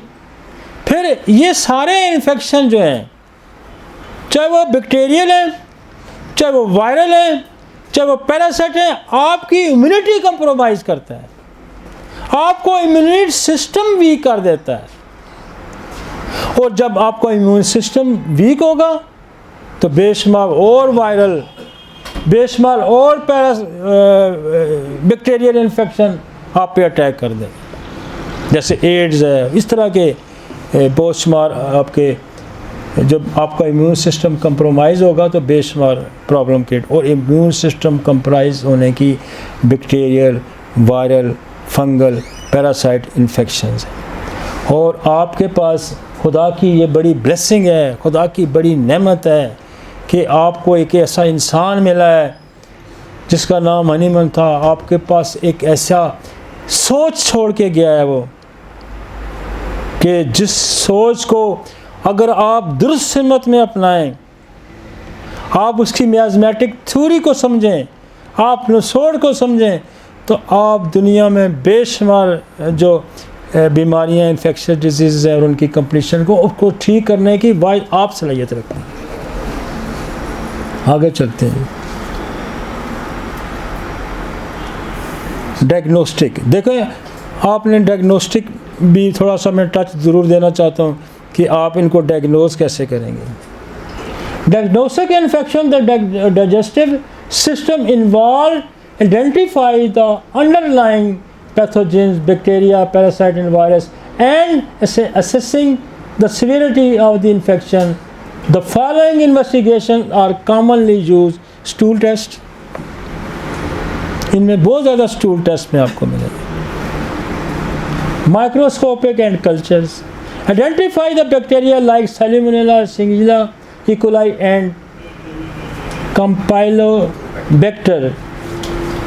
Detect parasites like Giardia, Lamblia, Anomobia, Stolka and worms, stool, ova and parasite test.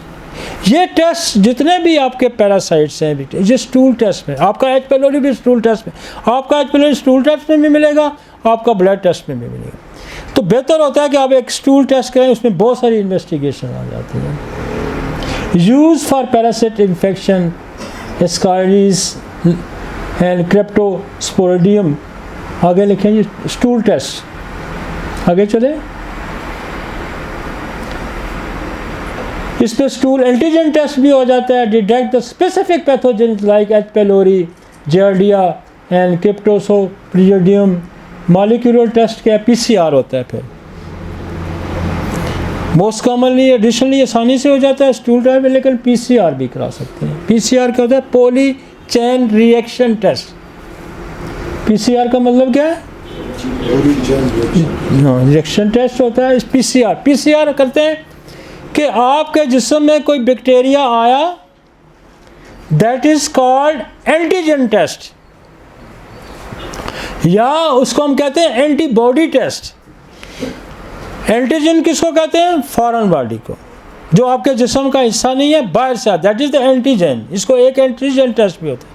फिर उस antigen के खिलाफ आपकी antibody बनती है, तो उसको कहते हैं antibody test. Antigen foreign body आया, एंटीबॉडी, आपकी एंटीबॉडी ने उसके खिलाफ रिएक्शन शो किया, एंड पीसीआर मींस कि वो जो फॉरेन बॉडी आई थी आपके जिस्म के अंदर, वो है या निकल गई। ये डिटरमिन करेगा पीसीआर कि कोई वायरस, कोई बैक्टीरिया आपके अंदर आया था, अगर वो अंदर ही है या निकल गया। तो पीसीआर अगर नेगेटिव है तो इसका मतलब है निकल गया, एंटीबॉडी पॉजिटिव है तो इसका मतलब आया था। एंटीजन के आया है, आया था तो आपकी बॉडी ने उसके खिलाफ कोई रिएक्शन किया, दैट इज द एंटीबॉडी। वो निकल गया, अब नहीं है या है, तो दैट डिटरमिन द पीसीआर। ठीक हो गया ji. Next, blood test. Complete blood count elevated white blood cell. अच्छा, इसमें एक बड़ी आम पहचान है, जब इन्फेक्शन होगा, ये जहन में रखें, तो WBC बड़े होंगे। शॉर्ट इजी टेस्ट है जो आपको कैंडिडेट में मिल जाता है, उसमें WBC इंक्रीज है तो आप ये समझ लें कि इन्फेक्शन है। फिर उसको आप आइडेंटिफाई करेंगे, फिर स्टूल टेस्ट करा लें। समझ आ गई जी? पहला test complete blood picture, CBC, elevated white blood cell may indicate infection or inflammation is there। इसलिए सारे डॉक्टर जो हैं वो पहला टेस्ट क्या कराते हैं? ब्लड CP कराते हैं। उससे बेशुमार बीमारियों को पता चलता। अब डेंगू होगा तो ब्लड CP कराएंगे, हैं इसी तरह कराते हैं ना। उसमें क्या होगा? WBC गिरे होंगे, प्लेटलेट्स गिरे होंगे, आप कहते हैं ओ डेंगू है। आपको कोई इन्फेक्शन है, आपको अपेंडिसाइटिस है, आप कहते हैं करो जी CP कराओ, यहाँ दर्द है, WBC बड़े हैं, अपेंडिसाइटिस है ना। तो WBC इंक्रीज का मतलब ये है कि आपके अंदर कोई रिएक्शन हुआ है और आपका इम्यून सिस्टम एक्टिव हुआ है और उसके अंदर इंक्रीज हो गया ब्लड। जबकि वो कोई इन्फेक्शन होता है, WBC अटैक करते हैं उस जगह पे, फिर वो अपनी तादाद बढ़ाते हैं। सीरोलॉजी क्या है? Detect the antibody for the infection like entamoeba, histolytica और H pylori। सीरोलॉजी टेस्ट भी है। Liver function test for hepatitis infection के लिए हम क्या करते हैं? लिवर टेस्ट कराएंगे। अगर आपका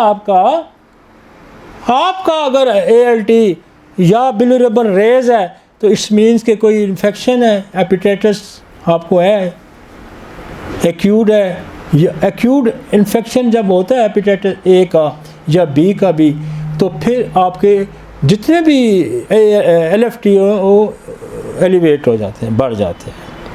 ठीक है जी। नेक्स्ट, इमेज स्टडी भी होती है कि आपने इमेजेस से भी देखना है। इमेजेस क्या होता है कि आपका अल्ट्रासाउंड हो गया, आपका एक्सरे हो गया, दैट इज़ द आपका MRI हो गया, आपका स्कैन हो गया, this is the images test. Stool test, blood test और इमेजेस। इमेजेस में क्या होगा? अल्ट्रासाउंड होगा। Use for the complication like abscess, bowel obstruction और perforation. Endoscopy of colonoscopy, visualise the gastrointestinal lining and allow the biopsy to detect the ulcer, cancer and inflammation caused by the infection। ठीक हो गया जी। ये वो test हैं और बड़े easy test हैं।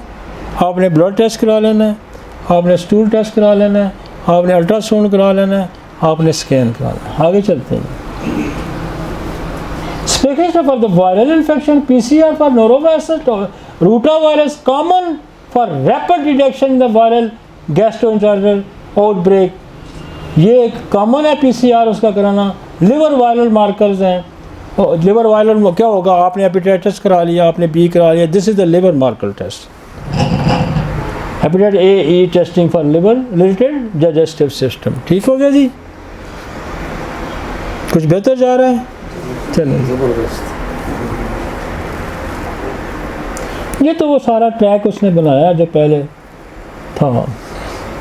हाइजीनिक की प्रिवेंशन आप क्या कर सकते हैं? लोग खाना खा के हाथ धोते हैं, लोग खाना खा के हाथ धोते हैं, हालांकि हाथ खाने से पहले धोने चाहिए। लोग खाने से पहले दांत साफ करते हैं, हालांकि दांत खाने के बाद साफ करने चाहिए। Hand washing, clean water and proper food handling. Vaccination क्या है इनकी? वो उधर तो इन सारी की वैक्सीनेशन, टाइफाइड की भी वैक्सीनेशन हो रही है और दूसरी भी। सेफ प्रैक्टिस क्या है? अवॉइड अंडर, ये नहीं हो सकता, ये बड़ा मुश्किल होता है कि आप चीज़ों को अवॉइड करें। आप कहीं ना कहीं फंस ही जाते हैं। किसी जगह पे हाथ रखेंगे, कोई मक्खी आके बैठ जाएगी, किसी का टॉवल यूज़ हो जाएगा, कहीं ना कहीं से आपको ये वायरल बैक्टीरियल इन्फेक्शन जो है ना ये मिल जाते हैं। साफ़ पानी कहते हैं पीना चाहिए। देखें ना, आप अगर एक बंदा वही टॉयलेट यूज़ करता है और उसको हेपेटाइटिस टाइफाइड है, तो वो तो आपको वहाँ से मिल जाएगा, आप ही वो यूज़ करते हैं। पानी उस जगह से आप पी लेते हैं किसी, तो वो कहते हैं अवॉइड करें, लेकिन अवॉइड करना ज़रा मुश्किल होता है। करना चाहिए, इंसान को केयर करनी चाहिए, लेकिन केयर बहुत हुई। कोरोना वायरस में लोगों ने बड़ी केयर की लेकिन कोई नहीं बचता। अभी भी वायरल इन्फेक्शन इतना आया हुआ है, और तो मैं तो अक्सर अब कहता हूँ कि ये कोरोना रिपीट हो रहा है थोड़ा थोड़ा लोगों को। तो बुखार, नज़ला, ज़ुकाम, खांसी इन दिनों में बहुत चल रहा है ना। तो ये कोरोना का ये पीरियड है, ये वाला दिसंबर जनवरी में बड़ा सीवियर फैला था, तो ये भी होता है। आगे चलें जी। प्रिवेंशन, बहरहाल हाइजीन के लिए आपको साफ़ सुथरा रहना चाहिए, कपड़े। Digestive infection are cause by the bacteria, parasite and virus. ये कंक्लूजन ये है कि डाइजेस्टिव सिस्टम के इन्फेक्शंस मोस्ट कॉमनली क्या काज करते हैं? वो वायरल होते हैं, वो बैक्टीरियल होते हैं, वो पैरासाइट होते हैं। और वो कहता है कि early diagnosis and treatment are crucial to prevent the complication. अगर आपने वक्त पे इसका इलाज कर लिया, आपकी नसोड़ पे ग्रिप हुई, आपकी क्लिनिकली अप्रोच अच्छी हुई, तो आप मरीज़ को प्रिवेंट कर लेते हैं, वगरना ये कॉम्प्लिकेशन में जाएगा, वगरना कॉम्प्लिकेशन में जाएगा। Prevention through the hygiene, safe practice and vaccination is likely. तो आपके पास तो वैक्सीनेशन की सहूलत नहीं है, आप इनको निसोड़ का जो आपके आता है वो उसका इस्तेमाल कर सकते हैं। आगे जी, आगे है कुछ। हाँ, कुछ निसोड़ जैसे आपका देखें जी, हमारे पास बेशुमार नसोर्स हैं, बेशुमार नसोर्स हैं हमारे पास। देखें जी, मैं बड़े अरसे से पीछे कुछ केसेस में फंसा हुआ था। मतलब मेरे पास अल्सरेटिव कोलाइटिस है, बहुत दफ़ा क्रोनिक डायरिया है, डिसेंट्री है। हमारे पास कुछ वेपन थे, हम उनको यूज़ करते थे। जैसे हम बेसिलिनियम का इस्तेमाल करते हैं, कार्सिनोसन का इस्तेमाल करते हैं, हम डिसेंट्री को का इस्तेमाल करते थे। हमारे पास कॉलरा आया तो हमने कॉलरा इस्तेमाल करना चाहिए। अभी एक और नसोड़ हमारे हथे चढ़ गया, वो है क्रोनिक कोलाइटिस। तो मैं उसको गाय बगाए, जहाँ डायरिया नहीं ठीक हो रहा, डिसेंट्री नहीं ठीक हो रही, इवन पाइल्स भी नहीं ठीक हो रही, क्रोनिक किस्म की डाइजेस्टिव सिस्टम के प्रॉब्लम, तो हम उनको क्रोनिक अल्सरेटिव की एक कोलाइटिस की डोज दे देते हैं, या एक यर्सिनिया कोलाइटिस है, इसकी एक डोज दे देते हैं। लेकिन क्रोनिक कोलाइटिस में इसलिए लोगों को बड़े मज़े का काम करती है। मेरे पास, मैं पिछले काफ़ी दिनों से इसका इस्तेमाल कर रहा हूँ, तो बेशुमार रुके हुए केस ठीक हो जाते हैं। जो जैसे डिसेंट्री को का भी करता था, बेसिलिनियम का मैं कसरत से इस्तेमाल करता हूँ। हमारे पास मर्कसाल है, हमारे पास क्यूप्रोमेट है, हमारे पास लेटियम है, हमारे पास ट्रोम्बिडम है, हमारे पास गम्बोजिया है, हमारे पास चिपारो अमरगोसा है। देखा ना, हमारे पास बेशुमार दवाइयों की रेंज है। ये नहीं कि हम नावाकिफ़ हैं इनसे, लेकिन वो कहीं ठीक करेगी, कहीं नहीं करेगी। फिर मरीज़ कहता है जी 2 दिन ठीक हुआ, फिर पकड़ा गया, 2 दिन, फिर 4 दिन, फिर पकड़ा गया। ये जो फिर पकड़ा जाता है ना, इनको आप बेसिलिनियम दें, क्रोनिक कोलाइटिस दें, ये निकल जाते हैं। ठीक हो गया जी। ये जो बड़ी ईद के ऊपर जो लोगों का डायरिया होता है, तो इसमें बीमारी दे सकते हैं। हाँ, बड़ी ईद पे खासकर बहुत होता है, पठानों को तो बहुत ही होता है। तो देखें, वो नक्स, पल्स, बेसिलिनियम, इसका इस्तेमाल करें, कॉलरा का एक डोज का इस्तेमाल करें, ठीक हो जाएगा। गोश्त खोरों का जो प्रॉब्लम है ना, वो पल्सटीला बड़ा अच्छा ठीक करती है। तो ये एक मिनट वापस से करें, अभी रहते हैं कि हाँ, ये कॉलरा, कार्सिनोसन, बेसिलियम, शजीला, तो ये वो नसोड्स हैं जो मैं ये समझता हूँ कि आपके क्लिनिक पे अगर नसोड़ का इस्तेमाल नहीं है तो आपकी प्रैक्टिस जो है ना वो 5-10% है। और अगर आपके पास नसोड़, देखिए ये सिर्फ डाइजेस्टिव सिस्टम के नसोड़ हैं, ये डाइजेस्टिव सिस्टम के कॉजेटिव फैक्टर हैं बैक्टीरिया व अब हम जब जाएंगे अगला लेक्चर हम जाएंगे यूरिनरी ट्रैक्ट इन्फेक्शंस के जो बैक्टीरियल वायरल कॉजेज़ हैं, हम उनका इंशाल्लाह उसको डिस्कस करेंगे। और मुझे उम्मीद है कि आज हम जो शेड हमने होम्योपैथी का लोगों को दिखाया, इससे लोगों को भी फ़ायदा होगा, मेरे होम्योपैथ डॉक्टरों को भी फ़ायदा होगा, मेरा फार्मास्यूटिकल कंपनियों को भी फ़ायदा होगा। और इसको सबसे बड़ी बात है, मुझे खुदा आपसे खुश होगा। और सबसे बड़ी बात है कि हनीमन की रूह खुश होगी, और हनीमन की रूह खुश होगी तो मेरी भी रूह खुश होगी, आपकी भी रूह खुश। Thank you very much.